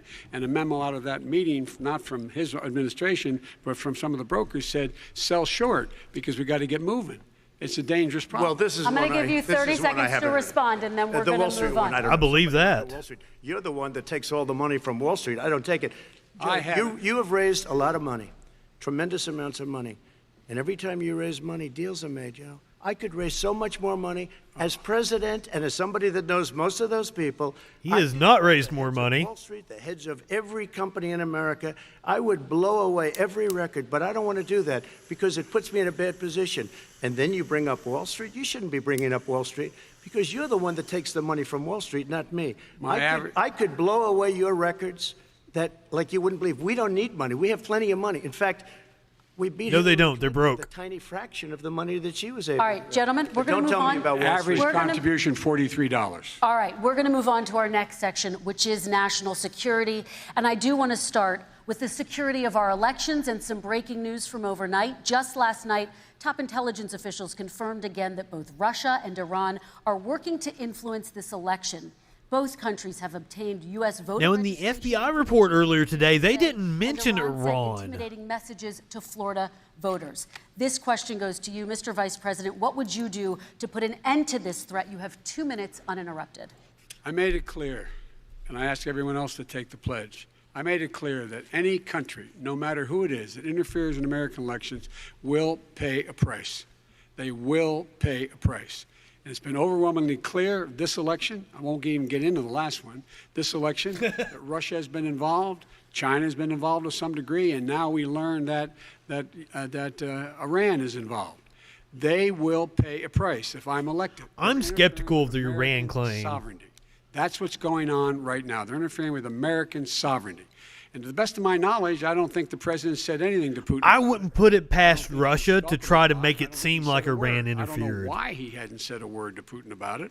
I mean, Iran could do some nefarious things too. My guess is he'd probably be more outspoken. We sure have fucked with Iran. The Iranians. But the point is this, folks. We are in a situation where we have foreign countries trying to interfere in the outcome of our election. His own national security advisor told him that what is happening with his buddy, I will. His buddy, Rudy Giuliani, he's being used as a Russian pawn. He's being fed information that is Russian, that is not true. And then what happens? Nothing happens. And then you find out that everything that's going on here about Russia is wanting to make sure that I do not get elected the next president of the United States because they know I know them and they know me. I don't understand why this president is unwilling to take on Putin when he's actually paying bounties to kill American soldiers in Afghanistan, when he's engaged in activities that are trying to destabilize all of NATO. I don't know why he doesn't do it, but it's worth asking the question, why isn't that being done? Any country that interferes with us will, in fact, pay a price because they're affecting our sovereignty. President Trump, same question to you. Let me ask the question. You're going to have 2 minutes to respond. For 2 elections in a row now, there has been substantial interference from foreign adversaries. What would you do in your next term to put an end to this? 2 minutes uninterrupted. Kristen Welker has done an excellent job thus far, hasn't she? Joe got $3.5 million from Russia, and it came through Putin because he was very friendly with the I have no clue what he's talking about. And it was the mayor of Moscow's wife, and you got $3.5 million. Your family got $3.5 million, and you know, someday you're going to have to explain, why did you get 3.5? I never got any money from Russia. I don't get money from Russia. Now, about your thing last night, I knew all about that. You can type in Don Jr. in Russia, and you can look up the video of him just like, we get all our money from Russia. Thing that's common to both of them. He's cahooting with Putin. They both want you to lose because there has been nobody tougher to Russia. Between the sanctions, nobody tougher than me on Russia. Between the sanctions, between all of what I've done with NATO, you know, I've got the NATO countries to put up an extra $130 billion, going to $420 billion a year. That's to guard against Russia. I sold, while he was selling pillows and sheets, I sold tank busters to Ukraine. There has been nobody tougher on Russia than Donald Trump. And I'll tell you, they were so bad. They took over the submarine port. You remember that very well. During your term, during you and Barack Obama, they took over a big part of what should have been Ukraine. You handed it to them, but you were getting a lot of money from Russia. They were paying you a lot of money, and they probably still are. But now, with what came out today, it's even worse. I have absolutely no clue what he's talking about. The kind of money that you were raking in, you and your family. And, Joe, you were vice president when some of this was happening, and it should have never happened. And I think you owe an explanation to the American people. Why is it? Somebody just had a news conference a little while ago who was essentially supposed to work with you and your family, but what he said was damning. And regardless of me, I think you have to clean it up and talk to the American people. Maybe you can do it right now. Vice President Biden, you may respond. 30 seconds. And then I do want to follow up on the election security. I have not taken a penny from any foreign source ever in my life. We learned that this president paid 50 times the tax in China, has a secret bank account with China, does business in China, and in fact is talking about me taking money. I have not taken a single penny from any country whatsoever, ever. Number one. Number two, this is a president. Seriously, I've never heard that accusation about Joe Biden. 22 years. Go look at them. 22 years of my tax return. You have not released a single solitary year of your tax return. What are you hiding? Why are you unwilling? The foreign countries are paying you a lot. Russia's paying you a lot. China's paying you a lot. And your hotels and all your businesses all around the country, all around the world. And China's building a new road to a new a golf course you have overseas. So what's going on here? Why don't release your tax return or stop talking about corruption? President Trump. Yeah. So I called my accountants, underwrote it. I'm going to release them as soon as we can. I want to do it, and it'll show. He's been saying that for 5 years. Company is, but much more importantly than that, people were saying $750. I asked them a week ago, I said, what did I pay? They said, sir, you prepaid tens of millions of dollars. I prepaid my tax. Tens over the last number of years. Tens of millions of dollars I prepaid because at some point they think it's an estimate. They think I may have to pay tax. So I already prepaid it. Nobody told me that. Did your accountant Nobody tell told you you that. Excuse them? me. And it wasn't written whenever they write this. They keep talking about $750, which I think is a filing fee.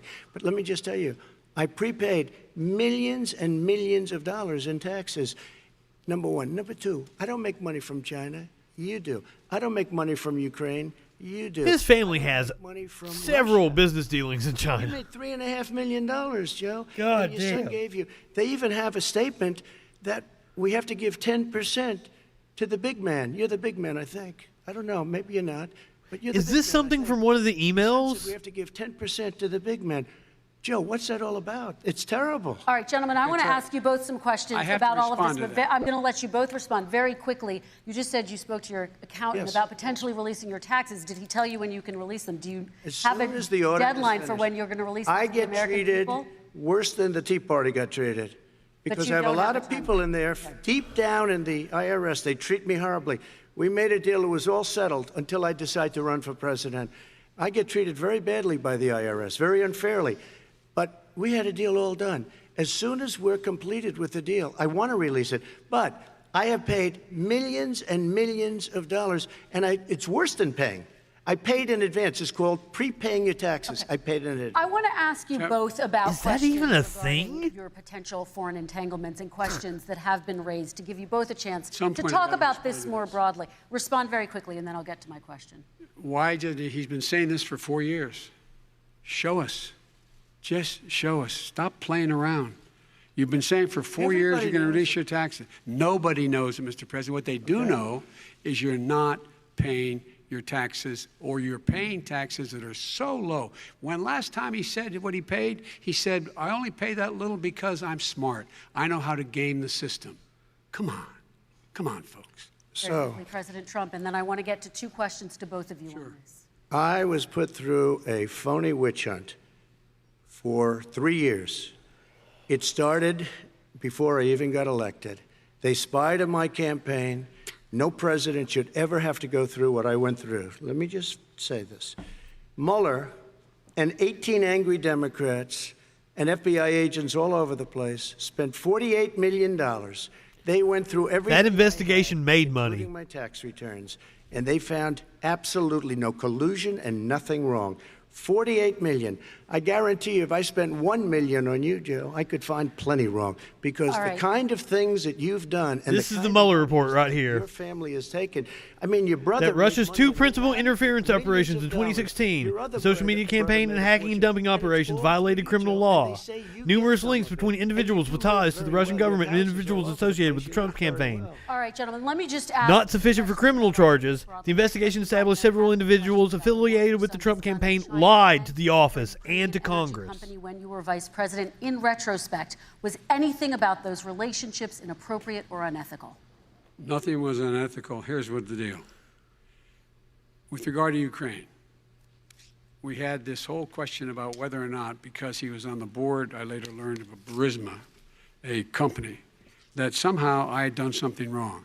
Yet every single solitary person, when he was going through his impeachment, testifying under oath who worked for him, said, I did my job impeccably. I carried out U.S. policy. Not one single solitary thing was out of line. Not a single thing, number one. Number two, the guy who got in trouble in Ukraine was this guy trying to bribe the Ukrainian government to say something negative about me, which they would not do and did not do because it never, ever, ever happened. My son has not made money in terms of this thing about, what are you talking about, China. I have not had, the only guy made money from China is this guy. He's the only one. Nobody else has. I don't think Trump makes money at anything, to be honest with you. Let me ask my question to you. But could I just He's entangled with China. His son didn't have a job for a long time, was sadly no longer in the military service. I won't get into that. And he didn't have a job. As soon as he became vice president, Burisma, not the best reputation in the world. I hear they paid him $183,000. I'm assuming it has a better reputation than the Trump Organization. And they gave him a $3 million upfront payment. All right. And he had no energy. I'm going to let the Vice President That's respond to that quickly, and then I need to get dishonest. to a question to you. Very quickly. No basis for that. Everybody investigated that. No one said anything he did was wrong in Ukraine. Okay, President Trump, this is for you. Since you took office, you've never divested from your business. You've personally promoted your properties abroad. A report this week, which was referenced, does indicate that your company has a bank account in China. So how can voters know that you don't have any foreign conflicts of interest? I have many bank accounts, and they're all listed, and they're all over the place. I mean, I was a businessman doing business. The bank account you're referring to, which is everybody knows about. That's exactly what a businessman would say. I was a businessman doing business. That's what it was. It was opened it was closed in 2015, I believe. And then I decided, because I'm Vincent Adult Person. about doing a deal in China. Is that the character from BoJack? I was thinking about it, and I decided I'm not going to do it. Didn't like it. I decided not to do it. Had an account open, and I closed it. Okay.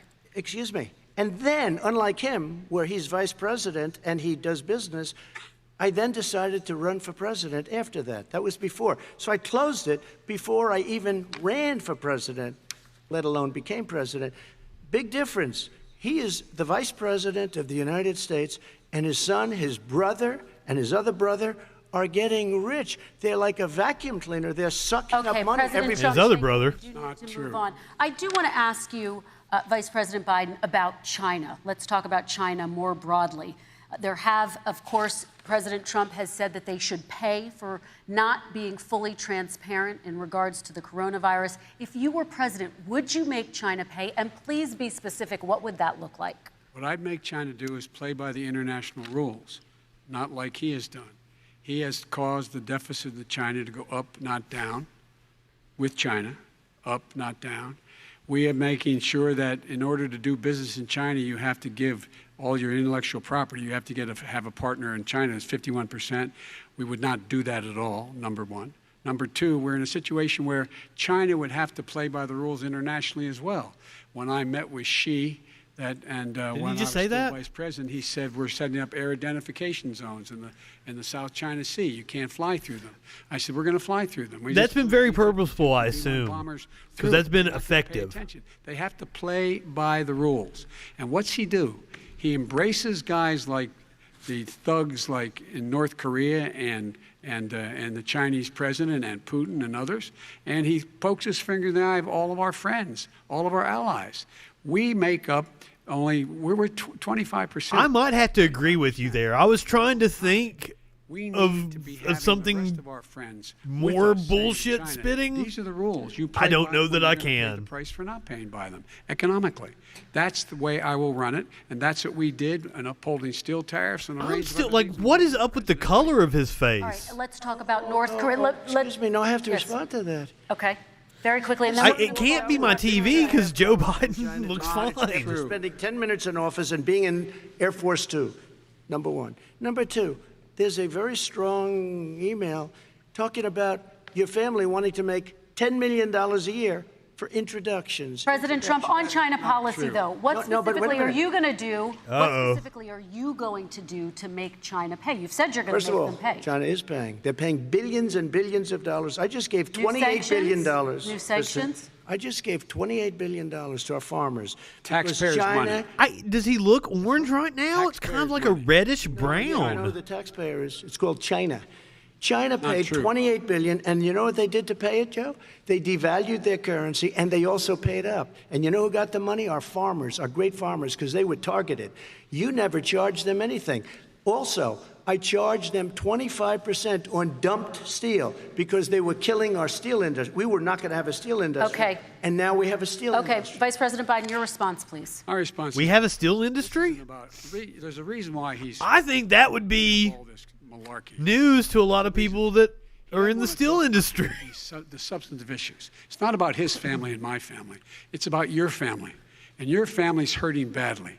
If you're making less than, if you're a middle But isn't he usually more of like a glowing orange? At the kitchen table I wore bronzer one time, and it looked like I stuck my hands in a pumpkin. that's what he usually looks like. Like, who's going to tell her she can't go back to community college? Bronza. They're the decisions you're making. In the middle-class families like I grew up in Scranton and Claymont, they're in trouble. His foundation is 6 shades. Talking about your families, but that's the last thing he wants to talk about. Okay, so somebody that knows more about makeup. Talk about North Korea.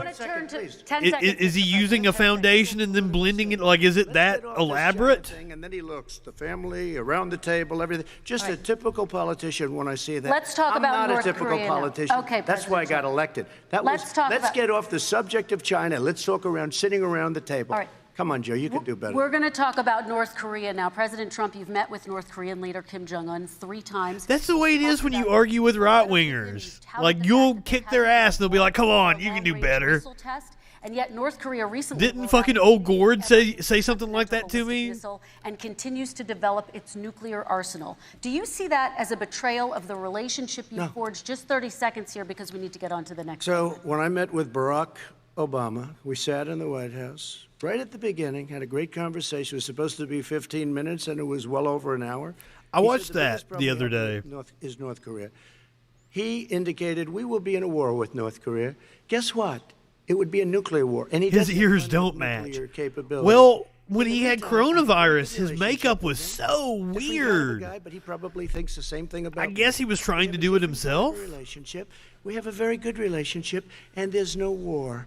And, about 2 months ago, he broke into a certain area. They said, oh, there's going to be trouble. I said, no, they're not, because he's not going to do that. And I was right. Look, instead of being in a war where millions of people, Seoul, is 25 miles away, millions and millions, 32 million people in Seoul. Millions of people would be dead right now. President Trump, that's 30 seconds. Thank you. Vice President Biden, to you. North Korea conducted 4 nuclear tests under the Obama administration. Why do you think you would be able to rein in honestly?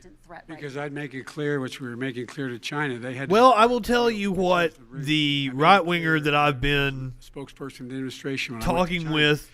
That they said, why are you moving pretty regularly says so close? Why are you because he's for guns. Why are you continue to do I even played him the video of fucking Trump saying you should take the guns first. I said because North Korea is a problem, and we're going to continue to do it so we can control them. Urban Decay Foundation 8.0 cannot hurt us. And so if you want to do something about it, step up and help. If not, it's going to continue. What has he done? He's legitimized North Korea. He's talked about his good buddy who's a thug, and he talks about how we're better off. And they have much more capable missiles, able to reach U.S. territory much more easily than ever did before. Let me follow up with you, Vice President Biden. You've said you wouldn't meet with Kim Jong-un without preconditions. Are there any conditions under which you would meet with him? On the condition that he would agree that he would be drawing down his nuclear capacity to get the Korean Peninsula should be nuclear-free zone. All right, let's move on to American families. Kristen, they tried Very to quickly, meet with 10 him. seconds, President. They tried to meet with him. He wouldn't do it. He didn't like Obama. He didn't like him. He wouldn't do it. Okay, I got to give him a chance to respond to that before we move on. And that's okay. You know what, North Korea, we're not in a war. We have a good relationship. People don't understand. Having a good relationship with leaders of other countries is a good thing. We have a lot of questions to get to. That's like saying we had a good this one right here? Hitler before he, in fact, invaded Europe, the rest of Europe. Come on. The reason he would not meet with President Obama is because President Obama said, we're going to talk about denuclearization. We're not going to legitimize you, and we're going to continue to put stronger and stronger sanctions on you. That's why he wouldn't meet with us. All right, let's move on. Let's move on and talk about American families. He left me a mess, Kristen. President Trump, okay, we do need to move on. They left me a mess. North Korea was a mess. And in fact, if you remember the first 2 or 3 months, there was a very dangerous period in my first 3 months before we sort of worked things out a little bit. Okay. There was a they left us a mess. Before they started sucking each other's dicks. The first to say it was the single biggest problem. Joe's position on guns is no different than Ronald Reagan. One of the issues that's most important. But yet, health care. Every right-winger will tell me he's radical. Court Justice Amy Coney Barrett, and health care is at the center of her confirmation fight. Over 20 million Americans get their health insurance through the Affordable Care Act. Those that can afford to have. And your administration, Mr. President, is remember, kids, shoot up drugs, not schools. The Supreme Court does overturn that law. Those 20 million Americans could lose their health insurance almost overnight. So what would you do if those people have their health insurance taken away? You have 2 minutes uninterrupted. Sure. First of all, I've already done something that nobody thought was possible.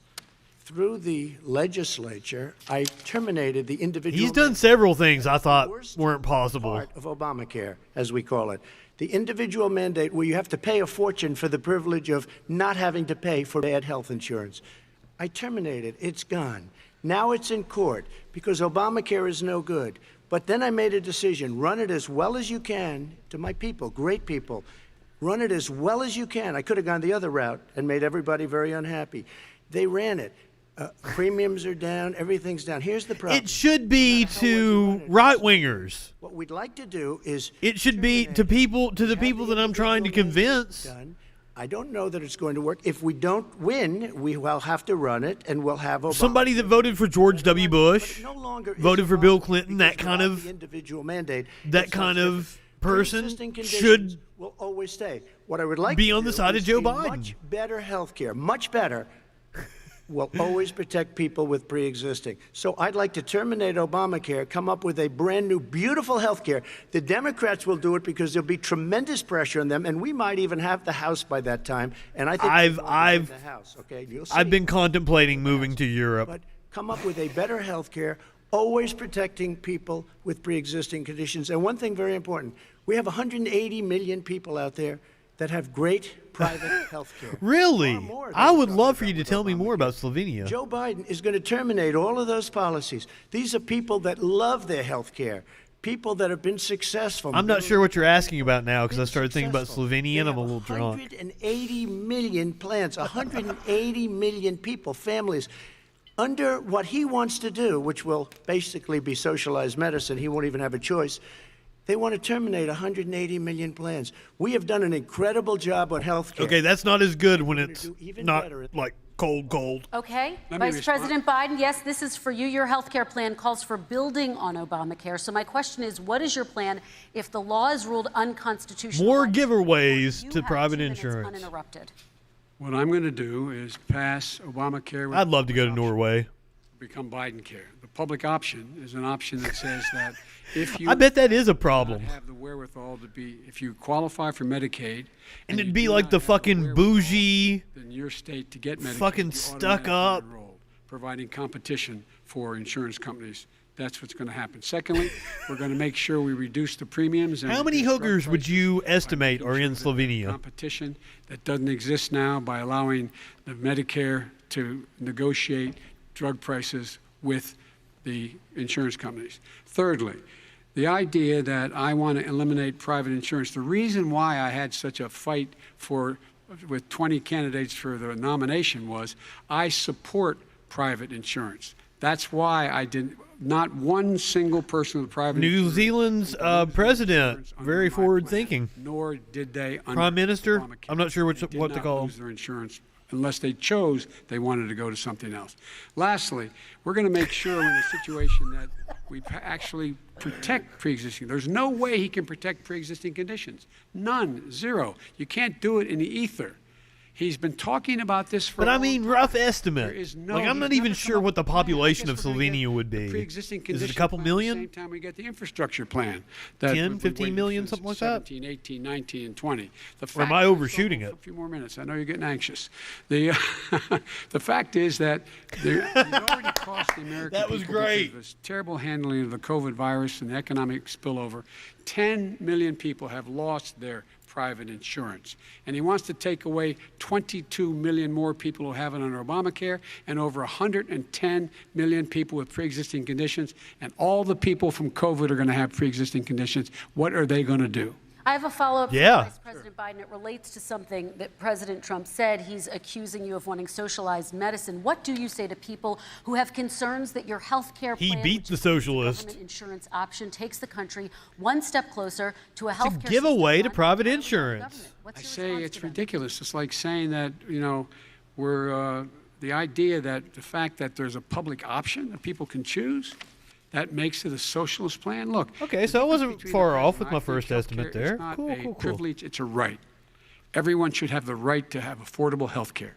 And I am very proud of my plan. It's gotten endorsed by all. I wouldn't let the Americans as well as in if I were a whole them. range of other people who, in fact, are concerned in the medical field. This is something that's going to save people's lives, and this is going to give some people an opportunity to have health care for their children. How many of you home are worried and rolling around in bed tonight wondering what in God's name you're going to do if you get sick because you've lost your home insurance, your health insurance, your company's gone under? We have to provide health insurance for people at an affordable rate, and that's what I do.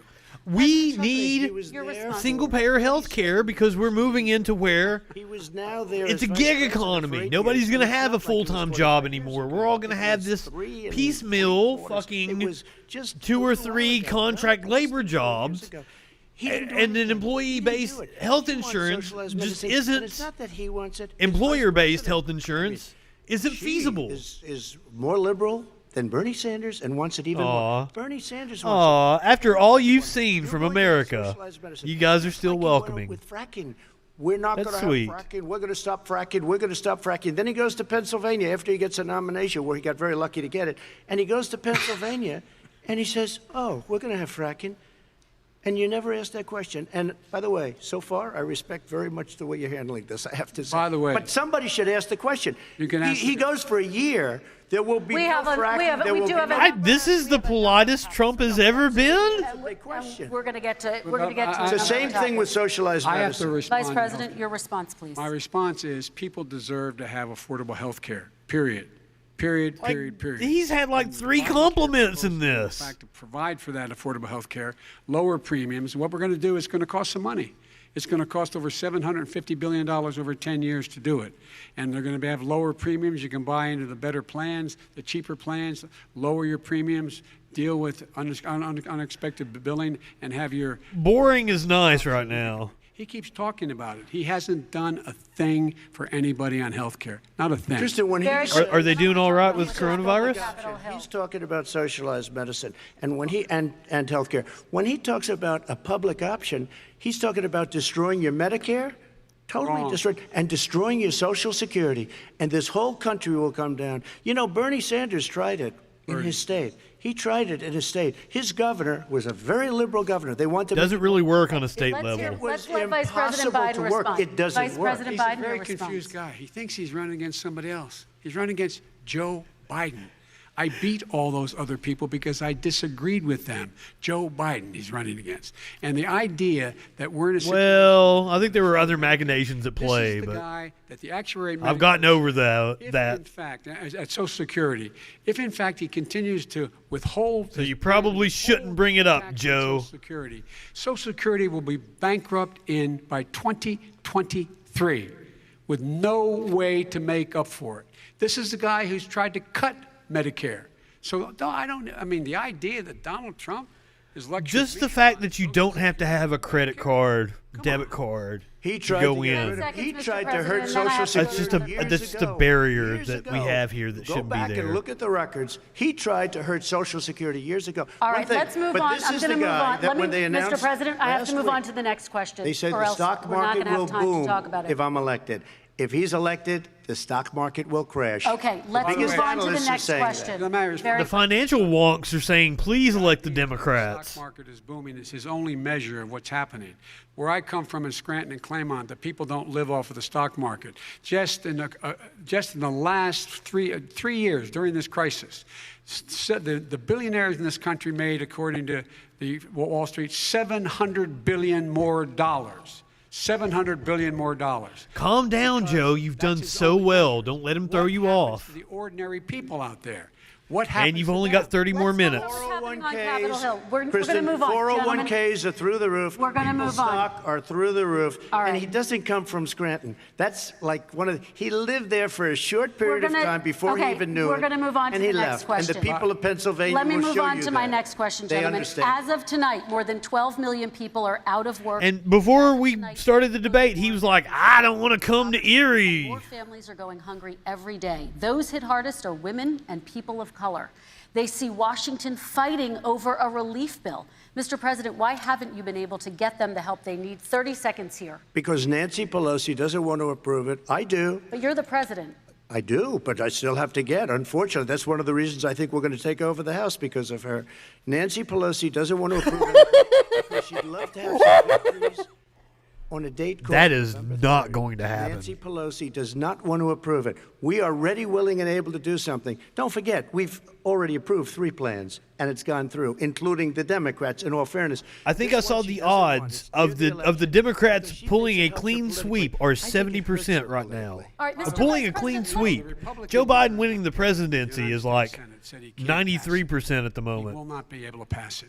He does not have Republican votes. Why isn't he talking to his Republican friends? Let me follow up with you, Vice President we made a Biden, deal, the because Republicans let me will ask pass Vice it. President Biden a question. You are the leader of the Democratic Party.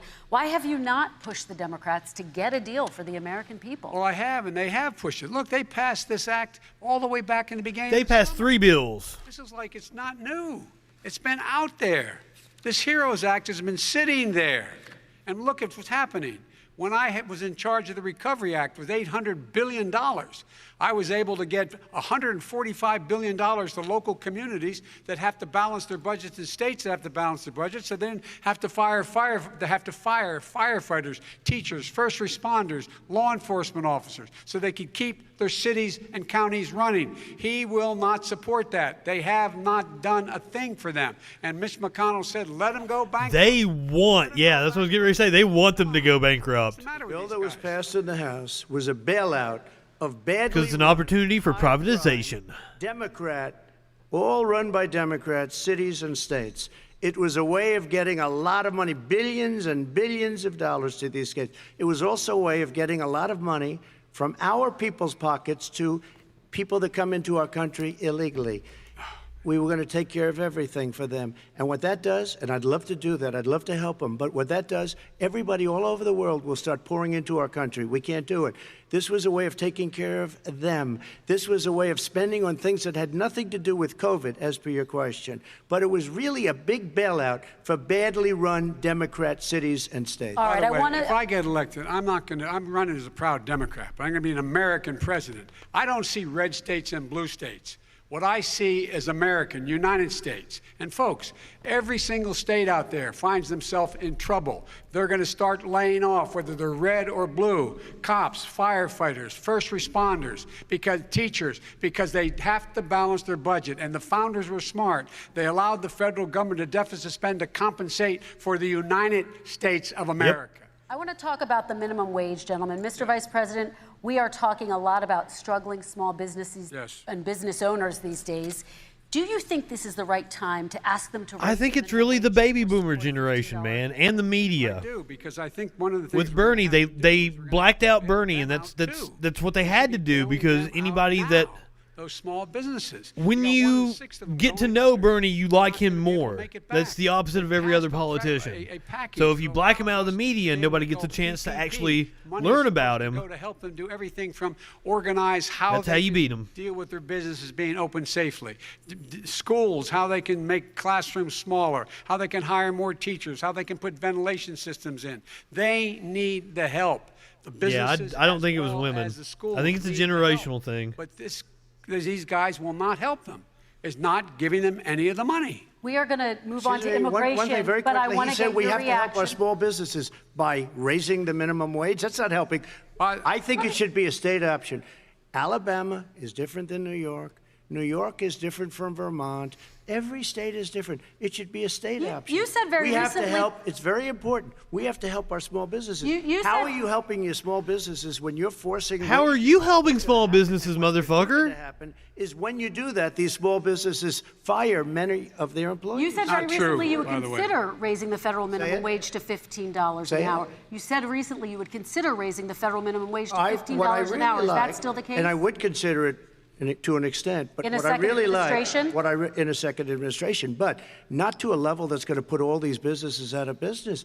It should be a state option. Look, I've lived in different places. I know different places. They're all different. Some places, $15 is not so bad. In other places, other states, $15 would be Okay, President ruinous. Trump, thank you. Quick response, Vice President Biden. All the females in my age weren't on the Hillary train. People are making $6, $7, $8 an hour. These first responders, we all clap for as they come down the street because they've allowed us to make it. What's happening?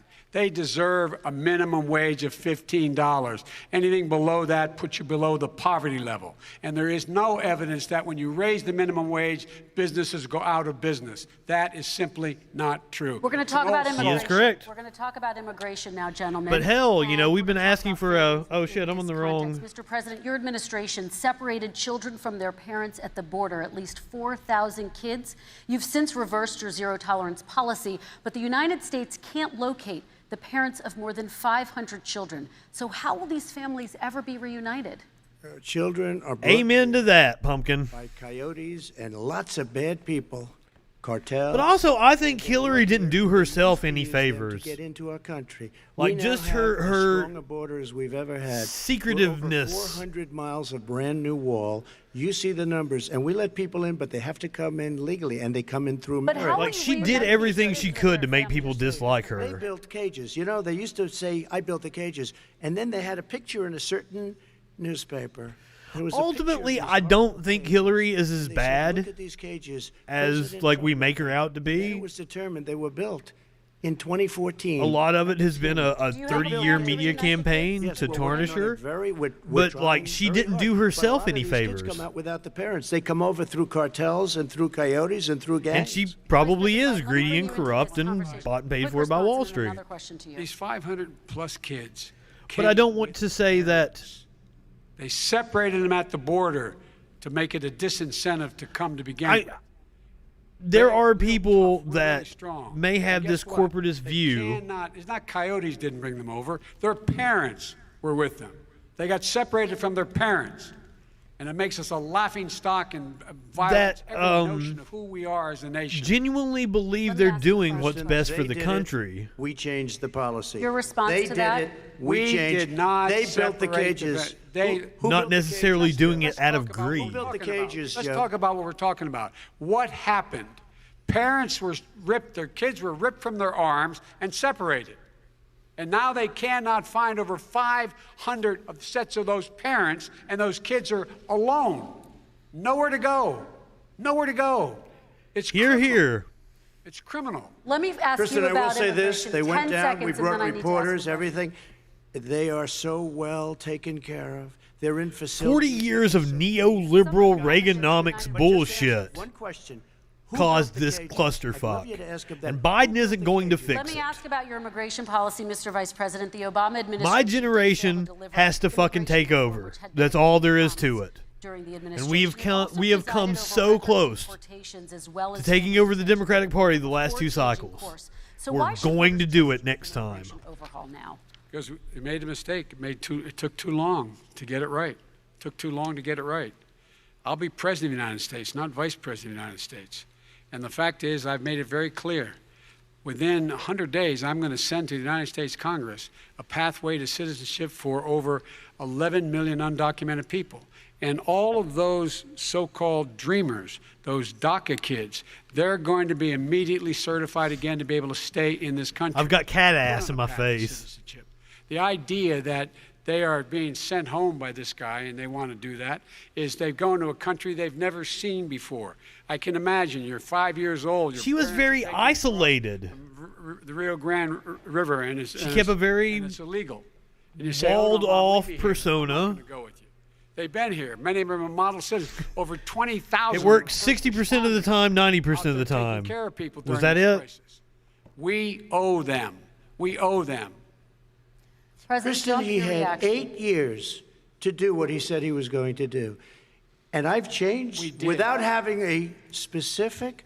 We got rid of catch and release. We got rid of a lot of horrible things that they put in and that they lived with. But he had 8 years. He was Now, here's a position that I've come to adopt is that, like, we're not voting for Joe Biden. We're voting for a party that we have more sway in. If in fact you had a family, Well, at least that's the way I look at they it. were arrested. Because, fuck, I would never vote for Joe Biden. But it's about who I have more influence with. And guess And what? I actually, Showed like, up.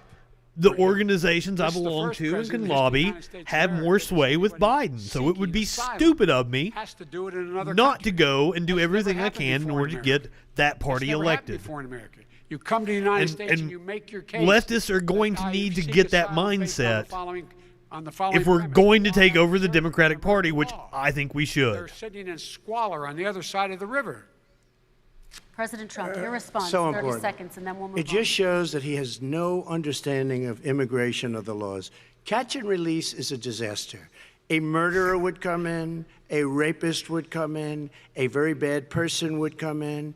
We would take their name. We have to release them into our country. And then you say they come back. Less than 1% of the people come back. We have to send ICE out. That was absolutely not We true. would say, come back in 2 years, 3 years. We're going to give you a court case. You need. I think it's like 1% didn't show up. When you say It they was come back, astronomically low. they never come back. Only the really, I hate to say this, but those with the lowest IQ, they might come back. Okay, But they're President very, Trump, let's very give few. Vice President Biden a chance to respond, and then we're going to move on to the You next don't know section. the law, Joe. Vice President Biden, your response. Know the law, what he's telling you is simply not true. He spent fucking 40 years writing the fucking laws. But we don't have to worry about it. You're a game show host. Let's move on to the next And you have section. 525 kids not knowing where in God's name they're going to be and lost their parents. Go ahead. All right. Let's talk about our next section, which Holy is shit, I got a race in cat fight America. going on my And I want desk. to talk about the way black and brown Americans experience race in this country. Part of that experience is something called the talk. It happens regardless of class and income. Parents who feel they have no choice but to prepare their children for the chance that they could be targeted, including by the police, for no reason other than the color of their skin. Mr. Vice President, in the next 2 minutes, I want you to speak directly to these families. Do you understand why these parents fear for their children? I do. I do. You know, my daughter is a social worker, and she's written a lot about this. I didn't know he had a daughter. From the University of Pennsylvania in social work. And you know, one of the reasons why I ended up working on the east side of Wilmington, Delaware, which is 90% African American, was to learn more about what was going on. What I never had to tell my daughter, if she's pulled over, make sure she puts, for a traffic stop, put both hands on top of the wheel and don't reach for the glove box because someone may shoot you. But a black parent, no matter how wealthy or how poor they are, has to teach their child when you're walking down the street, don't have a hoodie on when you go across the street, making sure that you, in fact, Yeah, thanks, Obama. pulled over. Yes, sir, no, sir. Hands on top of the wheel, because you are, in fact, the victim, whether you're a person making child of a $300,000 a year person or someone who's on But just getting Trump out doesn't fix anything. is institutional racism. And if we have always said go back to not paying attention after Biden gets all elected, men and women are created equal. we're in for a much worse Trump in Have 2024. never ever lived up to, but we've always constantly been moving the needle further and further to inclusion. Because there's no way the Republican Party is going to get introspective with this loss. Do that anymore. We have to provide for economic opportunity. They're already jumping ship. The sane Republicans are trying to get jobs in the Biden administration. Opportunity to borrow money to or going to get lobbying all the jobs. things we can do, and I've laid out a clear plan as to how All that's going to be left in the Republican Party after this next cycle or two is going to be the whack jobs. So we absolutely cannot let them take the mantle of government President again. Trump, same question to you, and let me remind you of the question. I would like you to speak directly to these families. Do you understand why these parents fear for their children? Yes, I do. Oh, this And should be again, good. He's been in government 47 years. He never did a thing except in 1994 when he did such harm to the black community. And they were called, and he called them super predators. And he said that. He said it, super predators. And they have never lived. How much you want to bet that if I was to look it up, the super predators, that Trump nobody supported has done the more for 94 black crime bill? Community than Donald Trump. And if you look, with the exception of Abraham Lincoln, possible exception, but the exception of Abraham Lincoln, Damn nobody right. has done what I've done. Criminal justice reform. His campaign has done a very good job of keeping him on a message. I don't even think they Remember, tried like because they had me no pointing out that chance of doing him it. They might have bringing up wanted to Michigan, do North it, Carolina. but if you had to see the arms I had to twist. Now to this get play that for the done. black It vote. was not a pretty picture, and everybody knows it, including some very liberal people that cried in my office. They cried in the Oval Office. 2 weeks later, they're out saying, gee, we have to defeat him. Criminal justice reform, prison reform, opportunity zones with Tim Scott, a great senator from South Carolina. He came in with this incredible idea. Did he just say he had people come into his office and talk with him, and then they came out and were more adamant against him? The black and Hispanic communities, and then historically black colleges and universities. After 3 years of coming to the office, I love some of those guys. They were great. They came into the office, and they said, I said, what are you doing? After 3 years, I said, why do you keep coming back? Because we have no funding. I said, you don't have to come back every year.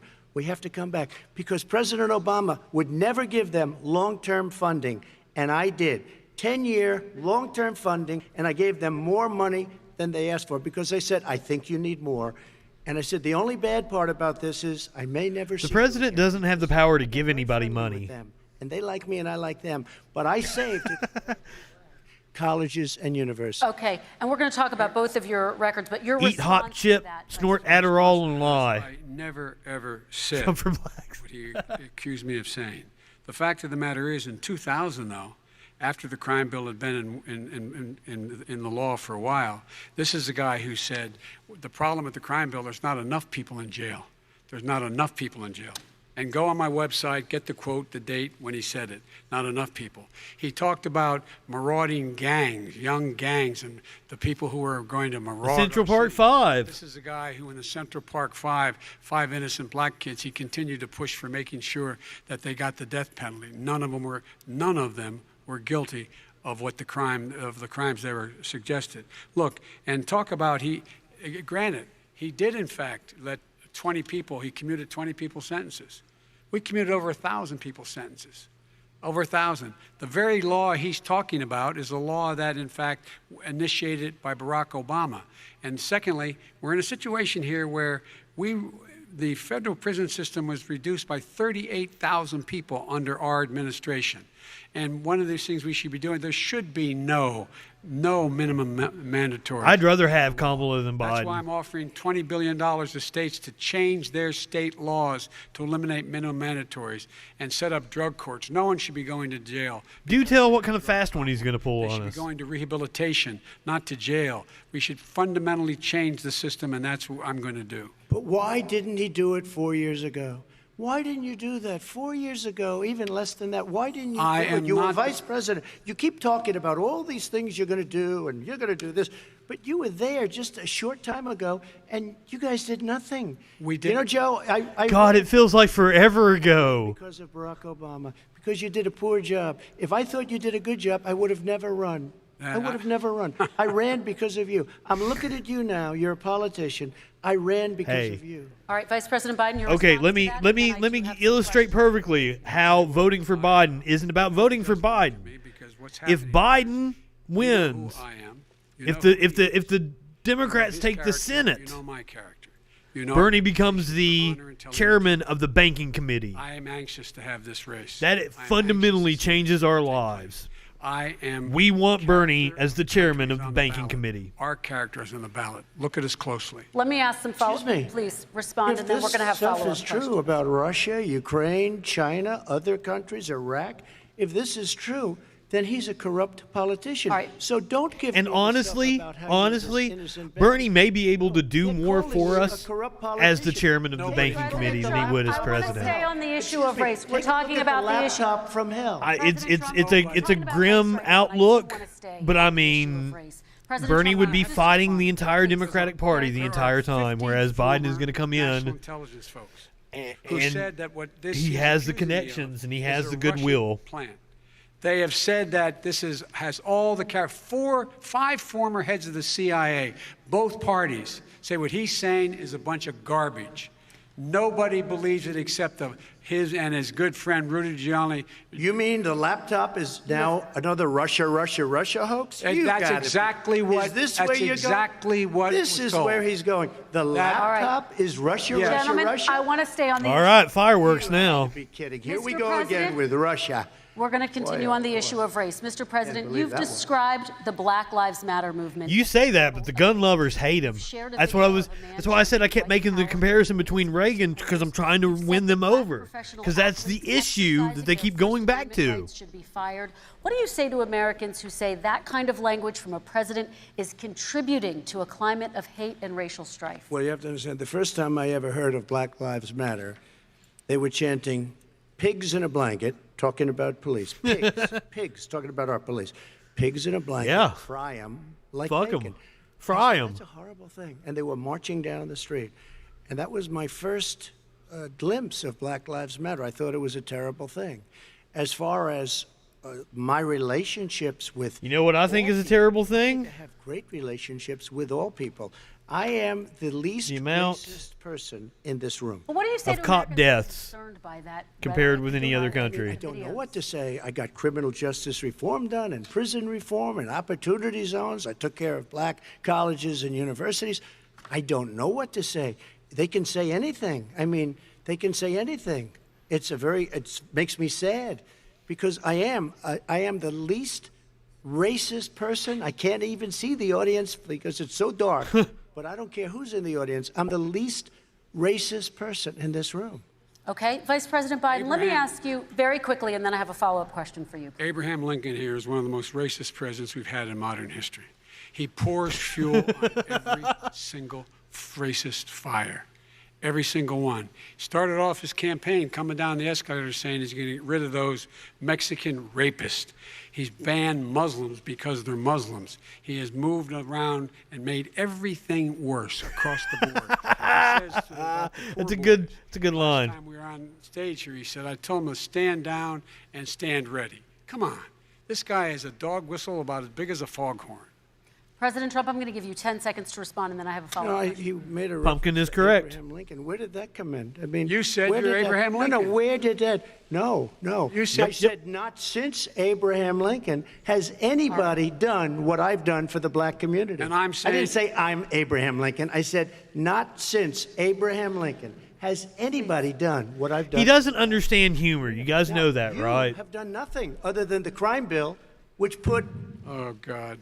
He's absolutely sociopathic. black men mostly in jail. All right, let me- and you know let me what? a- let me they ask remember Vice it because President if you Biden look a at what's question. happening with the voting right now, Let me ask they Vice remember President that Biden you treated them about- very, very bad. This is going to be a rough next 10, 15 minutes, guys. President Biden, let me give you a chance to respond within this context. Crime bills that you supported in the 80s and 90s contributed to the incarceration of tens of thousands of young black men who had small amounts of drugs in their possession. They are sons, they are brothers, they're fathers, they're uncles, whose families are still to this day, some of them suffering the consequences. So speak to those families. Why should they vote for you? One of the things is that in the 80s, we passed 100%, all 100 senators voted for it, a bill on drugs and how to deal with drugs. It was a mistake.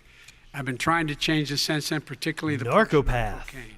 That's why I've been arguing that, in fact, we should not send anyone to jail for a pure drug offense. They should be going into treatment across the board. That's what we should be spending money. That's why I set up drug courts, which were never funded by our Republican friends. They should not be going to jail for a drug or an alcohol problem. They should be going into treatment. That's what we've been trying to do. That's what I'm going to get done, because I think maybe the American people have now seen that, in fact, it was a mistake to pass those laws relating to the drug. But they were not in the crime bill. But why didn't he get it done? See, it's all talk, no action with these politicians. Why didn't he get it done? That's what I'm going to do when I become president. You were vice president along with Obama as your president, your leader. Well, I mean, we're looking at the takeover of Reaganomics during the 80s. Now you're saying you're going the Republicans sold arms to terrorists in Iran to fund death squads in South America so they could flood the streets of Detroit with crack. The 80s were indeed a very different time in this country. In fact, we're the ones that put in the legislation saying we could look at pattern and practice of police departments and what they were doing, how they were conducting themselves. I could go on, but we began the process. We lost an election. That's why I'm running, to win back that election and change his terrible policy. I just asked one question. Why didn't you do it in the 8 years, a short time ago? Why didn't you do it? You just said, I'm going to do that, I'm going to do this. You put tens of thousands of mostly black young men in prison. Now you're saying you're going to undo that. Why didn't you get it done? You had 8 years with Obama. You know why, Joe? Because you're all talk and no action. All right, Vice President Biden, and then we're going to move on to the next section. We had a Republican Congress. That's the answer. Well, you Okay. got to talk them into it, Joe. Sometimes you got to talk them into it. We're going to move on to our next section, like I did with criminal justice. Oh, yeah. The Republican Congress during Obama could have been talked into something. Climate change, please. You both have very different visions on climate change. Joe's been cracking me up tonight. Environmental regulations have hurt jobs in the energy sector. Vice President Biden, actually, Trump isn't. Trump is very. He's like Elvis. How would you both? As I understand it, Trump is very against illegal drugs. Starting with you, President Trump, you have two. You gotta give him the drugs prescribed to him from a doctor, or otherwise he thinks it's we have bad. so many different programs. I do love the environment, but now the stories I heard was that he was always at parties and there were coke, and that he would direct women to the coke, but that he never actually did coke. Obama goes with all the time. Not Joe. I haven't heard Joe use the term because I'm not sure he knows what it represents or means, but I have heard Obama use it. And we have the best carbon emission numbers that we've had in 35 years under this administration. We are working so well with industry, but here's what we can't do. I don't think that's true. How filthy it is. But I mean, like, well, I'm fact-checking Trump. Like, what the fuck? India. It's filthy. The air is filthy. The Paris Accord, I took us out because we were going to have to spend trillions of dollars, and we were treated very unfairly. When they put us in there, they did us a great disservice. They were going to take away our businesses.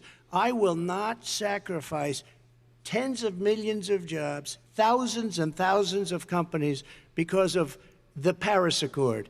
It was so unfair. China doesn't kick in until 2030. Russia goes back to a low standard, and we kicked in right away. It would have destroyed our businesses. So, you ready? We have done an incredible job environmentally. We have the cleanest air, the cleanest water, and the best carbon emission standards that we've seen in many, many years. Vice President and we Biden. haven't destroyed our industries. Vice President Biden, 2 minutes. Yes. None of that is true. Climate change, none of it. Climate warming, global warming is an existential threat to humanity. We have a moral obligation to deal with it. And we're told by all scientists in the world, absolute hack. We don't have much time. We're going to pass the point of no return within the next 8 to 10 years. 4 more years of this man eliminating all the regulations that were put in by us to clean up the climate, to limit eliminate. As if the Obama administration really did anything. We're going to be in real trouble. Here's where we have a great opportunity. I was able to get both all the environmental organizations as well as labor, the people worried about jobs, to support my climate plan. because what it does, it will create millions of new good-paying jobs. We're going to invest in, for example, I think C-SPAN is having problems because my stream is strong, so I don't know why the on our highways. So video keeps stuttering. The electric car market of the future. In the meantime, China is doing that. We're going to be in a position where we're going to see to it that we're going to take 4 million existing buildings and 2 million existing homes and retrofit them so they don't leak as much energy, saving hundreds of millions of barrels of oil in the process and creating significant number of jobs. And by the way, the whole idea of what this is all going to do, it's going to create millions of jobs, and it's going to clean. I wish we were there with you. I really do. Jobs are at stake. Hopefully soon. Happening. And what right now, by the way, because the U.S. should be leading the fucking world in that shit. My plan will, in fact, create 18.6 million jobs. And I want to see us get equipped for high-speed rail. And I'll create $1 trillion more in economic growth than his proposal does. Not on climate, just on the economy. President Trump, you're Today came out and said very strongly, $6,500 will be taken away from families under his plan, that his plan is an economic disaster. If you look at what he wants to do, if you look at his plan, his environmental plan, you know who developed it? AOC plus 3. They know nothing about the climate. I fucking wish. But she knows nothing about the climate, and they're all hopping through hoops for AOC plus 3. Look, their real plan costs $100 trillion.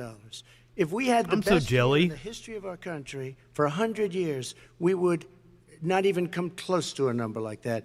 When he says buildings, they want to take buildings down because they want to make bigger windows into smaller windows. As far as they're concerned, if you had no window, it would be a lovely thing. This is the craziest plan that anybody has ever seen. And this wasn't done by smart. What the fuck is he talking about? Done by anybody. Frankly, I don't even know how it can be good. We need that in America. Car-free zones, bicycle infrastructure. That's the real number. He's trying to say it was 6. I want cities to be open. They want to knock down open communities. New buildings with little, tiny, small windows. I mean, and many other things. Okay. And many other things. Let me have the Vice President respond. And AOC is queen. So let's hear from the Vice President. I have a number more questions. I don't know where he comes from. I don't know where he comes up with these numbers. Queens. $100 trillion. Queens. Give me a break. This plan plan is endorsed by every major environmental group and every labor group. Labor, because they know the future lies. The future lies in us being able to breathe, and they know there are good jobs in getting us there. And by the way, the fastest growing industry in America is solar energy and wind. He thinks wind causes cancer, windmills. It's the fastest growing jobs, and they pay good prevailing wages, $45, $50 an hour. But that was easy red meat that the president, because the president ultimately doesn't have that much stuff that he can do. Excuse me. Please respond. And then like I was talking earlier, he was talking about giving money to people. The president doesn't have that power. He's full of shit.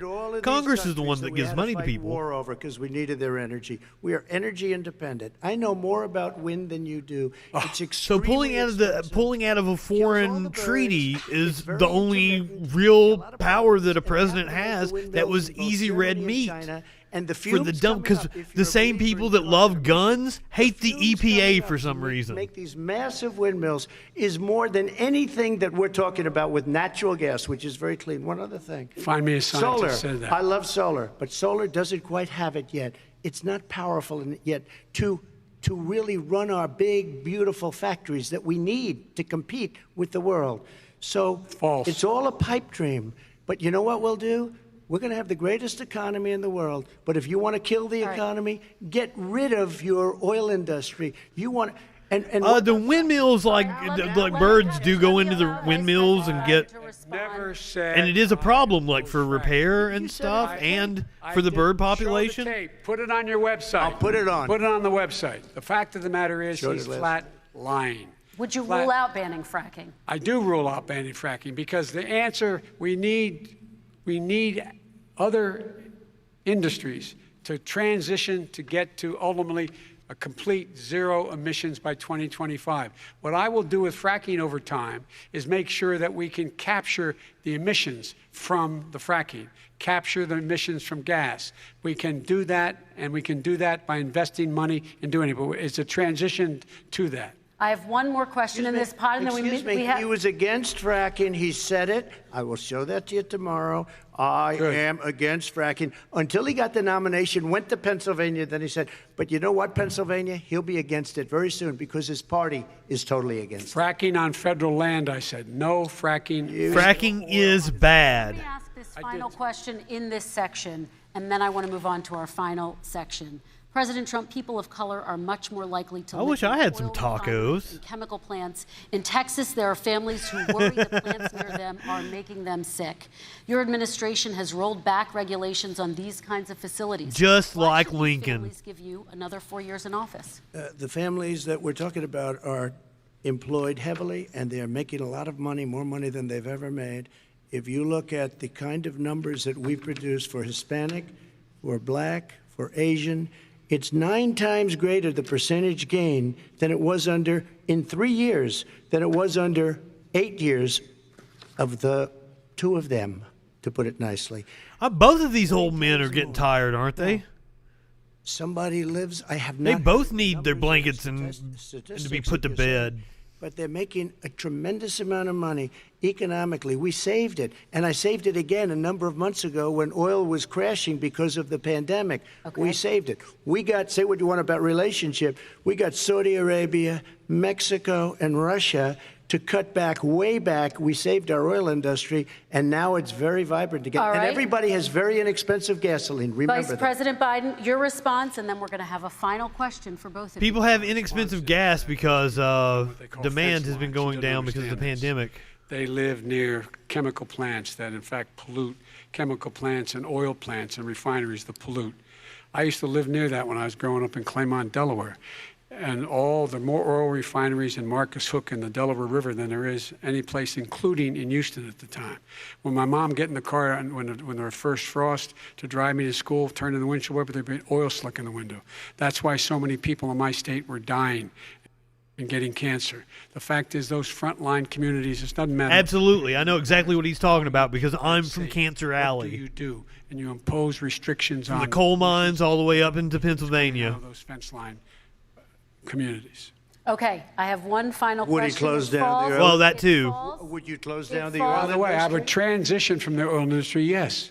Oh, I would that's transition. a big statement. It is a big statement That's a big because statement. I would stop Why would you do that? because the oil industry pollutes significantly. I see. Here's the deal, but you That's a can't big do statement. that. Well, if you let me finish the statement, because it has to. I don't know if the video is fucking up for you guys, but it's doing some crazy shit for me. Time, and I'd stop giving to the oil industry. I'd stop giving them federal subsidies.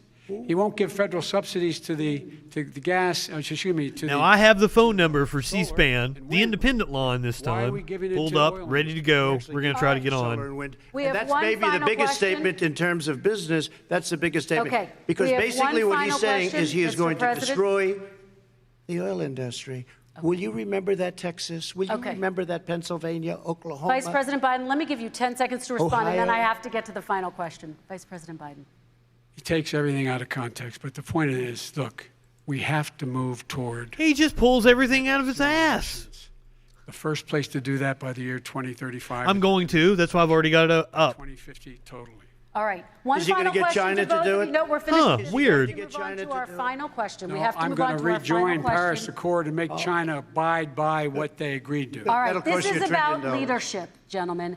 And this first question does go to Kristen Welker is like, it was going so good for the first 45, 50 minutes. What will you say in your address to Americans who did not vote for you? You'll each have 1 minute, starting with you, Mr. We have to make our country totally successful as it was prior to the plague coming in from China. Now we're rebuilding it, and we're doing record numbers, 11.4 million jobs in a short period of time, et cetera. But I will tell you, go back. Before the plague came in, just before, I was getting calls from people that were not normally people that would call me. They wanted to Exactly. get together. We had the best black unemployment numbers in the history of our country. Hispanic, women, Asian, People Thanks, with Obama. diplomas, with no diplomas, MIT graduates, #1 in the class. Everybody had the best numbers. And you know what? The other side wanted to get together. They wanted to unify. Success is going to bring us together. We are on the road to success. But I'm cutting taxes, and he wants to raise everybody's taxes, and he wants to put new regulations on everything. He will kill it. If he gets in, you will have a depression, the likes of which you've never seen. Your 401ks will go to hell, and it'll be a very, very sad day for this country. All right. Vice President Biden, same question to you. What will you say during your inaugural address to Americans who did not vote for you? I will say, I'm an American president. I represent all of you, whether you voted for me or against me. And I'm going to make sure that you're represented. I'm going to give you hope. We're going to move. We're going to choose Absolutely. science over fiction. We're going to choose hope over fear. We're going to choose to move. Americans don't realize they pay some of the lowest taxes in the world, opportunities or at least of the wealthier countries. We can grow this economy. We can deal with the systemic racism. And Hell, at the same time, the bottom half of income earners in this country don't even pay federal income tax. And moved and motivated by clean energy, creating millions of new jobs. And that's the fact. That's what we're going to do. And I'm going to say, as I said at the beginning, what is on the ballot here is the character of this country. Decency, honor, respect, treating people with dignity, making sure that everyone has an even chance. And I'm going to make sure you get that. You haven't been getting it the last 4 years. All right. I want to thank you both for a very robust hour and a half, a fantastic debate. Well, well, well. All right, I am calling C-SPAN now. Shit.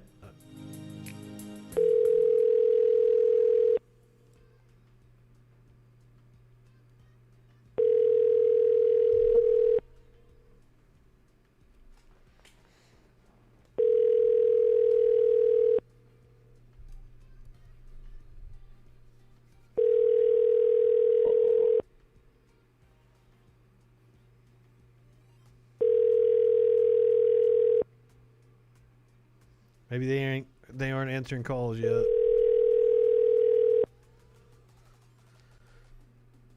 I hope I've got the right number.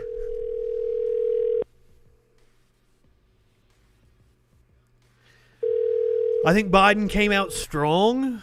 I think Trump being a little restrained early kind of lulled Biden into some false sense of security or something. And then Biden seemed kind of off towards the end. Like he was getting frustrated.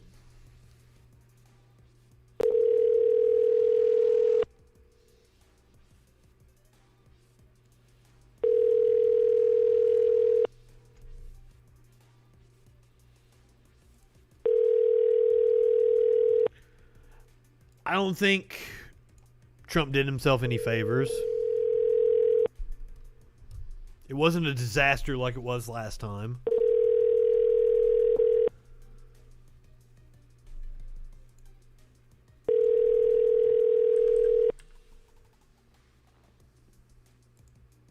If I remember correctly, I had to go to the actual Thank you for C-SPAN. calling C-SPAN. Could I have your first name, please? Justin. Can you repeat that? It is Justin. Can you hear me okay? And what's your zip code? Yes. 35801. 3580. 1. And are you, do you need support neither candidate? I'm an independent leaning towards Biden. Okay. I'm going to put you on hold. When you hear your name and hometown, you'll be free to make your comment on air. All right, thank you.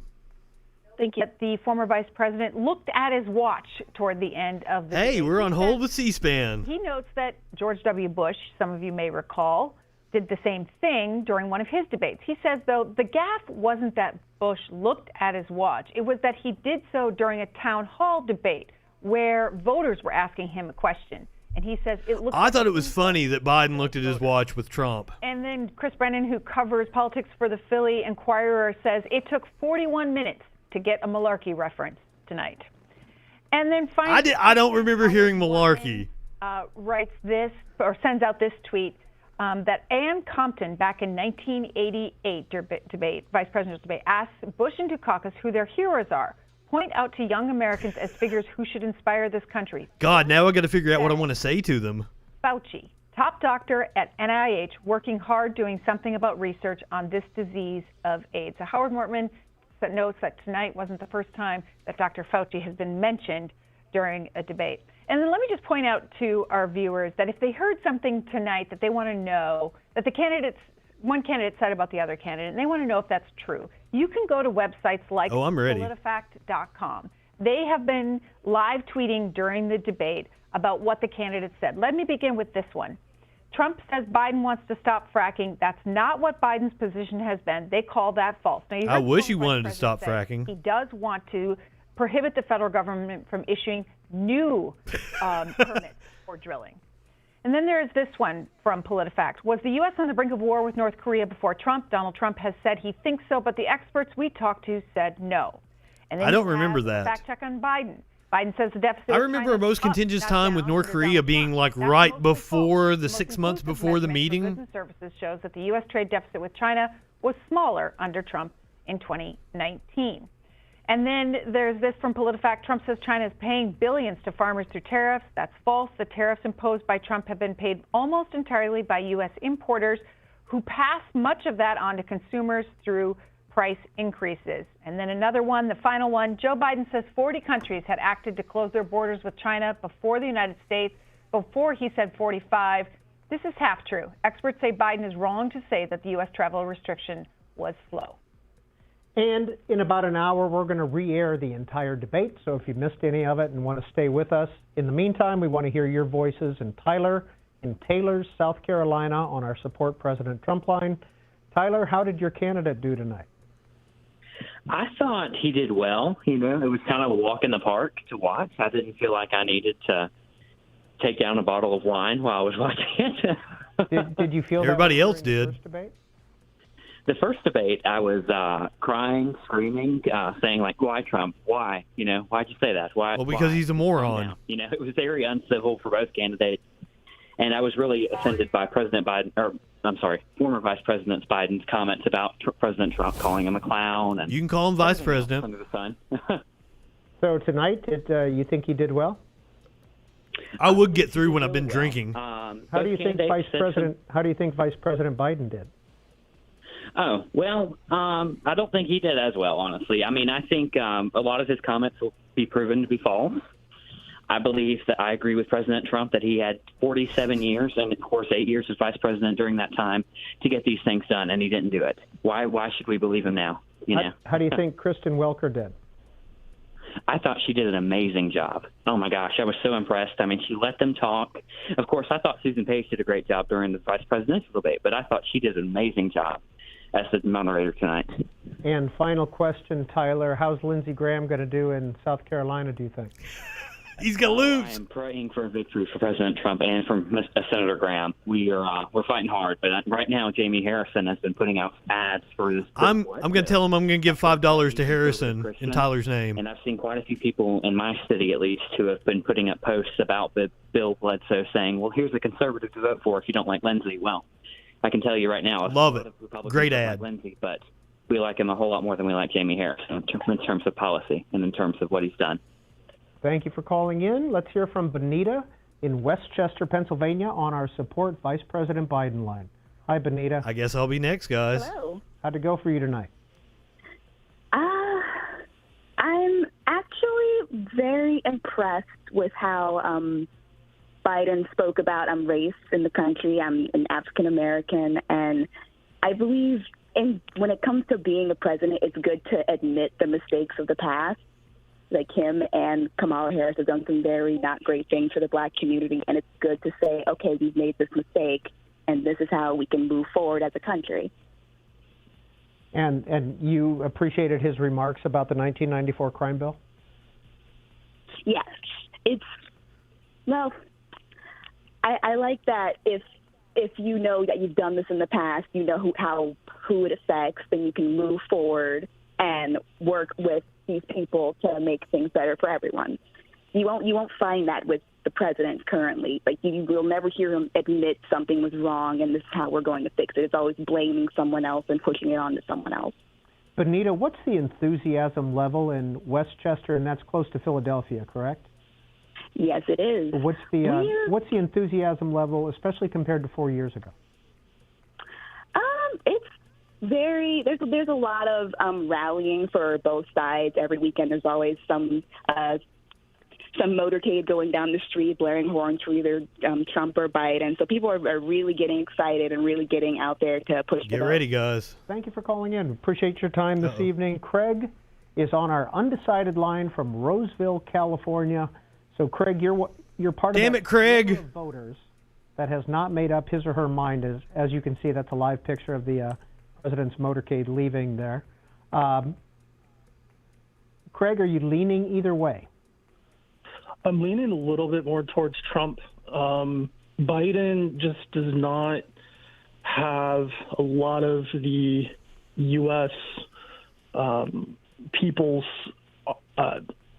hearts or minds in his ideas. Well, I'm on the undecided line, so. He's more about, I want to do what I want to do. Well, what does the rest of the country want? I've been hearing a lot of that lately. This is what I want to do. This is what should be done. This is what I'm going to do. This is what I want to do. This is what, Kamala wants to do. I don't hear, this is what America wants. This is what America should be like. However, Trump, he definitely has an ego. Everyone can admit that. Oh. So understatement. To me, it's like, okay, where do you want to go as a country? And for me, I want to hear, what do the American people want? And I just do not hear that from Biden. However, yes, does Trump, if you push him too far, yes, he can be, he can be explosive. He can not be the best person to think straight at times. However, look at what does he think ever? Craig, 3 people on that stage tonight: Joe Biden, Donald Trump, and Kristen Welker. Who did the best, do you think? Kristen Welker. I think probably Kristen. She kept it together as best as she could. Was she a good moderator? I would say that I've seen better. However, she did remain cool. She did not lose her temper. So I think that she did pretty good. Thanks for calling in. Pammy in Genoa City, Wisconsin, on our Support President Trump line. Pammy, good evening to you. I sure did make Honky Tonk Man's shit list. Hi. I was Honky Tonk Man's Idiot Mail of the Week. And I think Trump did very well tonight. Biden, he's just not convincing me. He's too much on himself, and he has 47 years, to pull it together, and I don't think he's going to help us any. Trump, I think he's... Well, at least he'll stop the bleeding of Trump. His word stands up. Now, where were you 4 years ago? Who did you vote for? I voted for Trump. Okay. What's he has accomplished a lot of things. What's the enthusiasm level? Like what? In Genoa City, Wisconsin right now for either candidate? It looks like Trump. I mean, I go through the field, driving by the fields and stuff, and, there's signs in there saying farmers are voting for Trump. There's a lot of Trump signs around. Are you seeing everybody I know? Pammy, are you seeing commercials on the air for either candidate in Wisconsin? Well, a lot more Biden, and it just seems like he's just cheering Trump. Well, Biden's got a lot more money than Trump. In those ads, and I don't see really any Trump advertising. I'm a little nervous, guys. So yeah, I don't care for those advertisements. Thanks for your time this evening. Let's check back in with Greta Broner. Manu Raju of CNN. Damn it. This tweet: the former vice president had 30 minutes and 53 seconds of speaking time at tonight's debate. The president had 41 minutes and 16 seconds of speaking time. This from Zeke Miller, who covers the White House for the Associated Press. He says via the pooler, which is the reporter covering the president tonight for the rest of the media, that's Rebecca Ballhaus with the Wall Street Journal, quote, the audience was nearly completely silent during the debate, save for one giggle when POTUS quipped, quote, I know more about wind than you do. It's extremely expensive, kills all the birds. And you might have been wondering about the Belmont University students. Were they at tonight's debate? Well, according to a local television station, students who lived within the security perimeter at Belmont University's campus have been moved to the Opryland Hotel ahead of tonight's debate. According to the Belmont Vision, which is the campus newspaper, residents of several of halls were asked to temporarily vacate their rooms for 30 I was hours. supposed to be seeing Nick Cave at the fucking Opryland Hotel. Stay at the Opryland through Friday. One of these days, like the 23rd, 24th. Meals and internet access for Fuck the you, COVID. Of the one-night move. Students will be housed. Oh yeah, I'm gonna try not to cuss while I'm on C-SPAN. To the paper.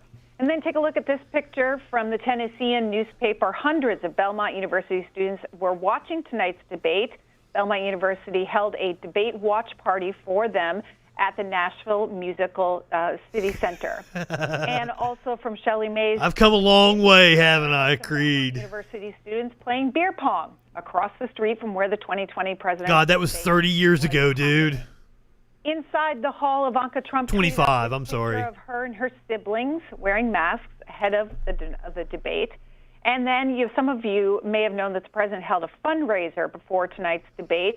Attending that fundraiser were several people, including Kid Rock, Lee Greenwood. They also showed up at Joe Biden had a showing a picture of Kid fantastic Rock. fundraiser last night with all kinds of great musical performances. From the Tennessean showing Kid Rock along with golfer John Davis. Almost aired some of it. Outside of the debate hall, waiting to get in, joining that line of people that would be attending tonight's debate.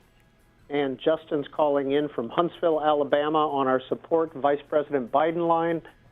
Justin, how'd your candidate do tonight? Well, I'm not necessarily a Biden supporter. I started out in the primaries very much behind Bernie. I'm a millennial, so that sways me a little bit. I feel that the baby boomer generation has really let my generation down, so I'm voting for Biden this time, but it's only because I have more sway in the Democratic Party, and I'm going to try to organize leftists to really make a run for 2022 and 2024. Like January 21st, we need to get right on it, because if there's any way that you're going to move Biden to the left, that's how you do it. What did you think when he talked about being a supporter or not ending fracking? Oh, I'm absolutely against that. But hey, he's got to say what he's got to say at this time. I understand. His strategy has been to try to appeal to moderates and peel off some Republican votes. So hey, I'm okay with that. I don't really care too much when he kind of attacks socialism and such, talking about expanding the public option or expanding Obamacare. We need to just scrap it, especially here with the pandemic. Single payer is the way to go. It's the cheapest way to provide health care to everybody, especially where people in my age... We're going to leave it there. That's Vice President Biden. Now, come on. I was, goddamn. You can't tell me that I wasn't more substantive than anybody else that called in before me, right? He asked follow-up questions of other people. Now, I was going to try to get Troll Patrol in there. I didn't think he would cut me off that fast. Was that Steve Scully? That wasn't, was it? Wow. There wasn't even any follow-up. Also, I wanted to get in that I was going to make a donation to Harrison's campaign because I couldn't remember the dude's name. Right before I went on, I was like, was it Troy? Was it Trey? South Carolina, the first guy? I kept trying to remember because I was going to say I was going to make a donation in his name to the Harrison campaign because, fuck Lindsey Graham. All right, that's going to do it for me for tonight. I finally got through to C-SPAN. Wow, it is a conspiracy because they're not going to allow leftist voices that actually know what they're talking about. You heard him. You heard the way he paused. When he realized I was a leftist, a millennial, and I could actually speak intelligently, like he was dumbfounded. And then like he goes to fracking. I didn't want to talk about fracking. I wanted to talk about healthcare. I'm against fracking, but that doesn't fucking matter to me. What matters to me is my friends are dying because they can't afford fucking insulin. I have friends that have pulled their own teeth out of their fucking heads. I don't give a shit about fracking.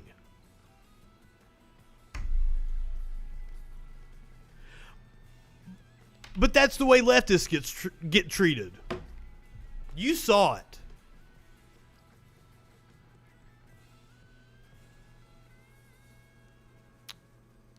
Damn. All right. We'll be back tomorrow. Another jam-packed show. Go ahead, light one up. Tip one back. It's all right to have a little fun before you hit the sack.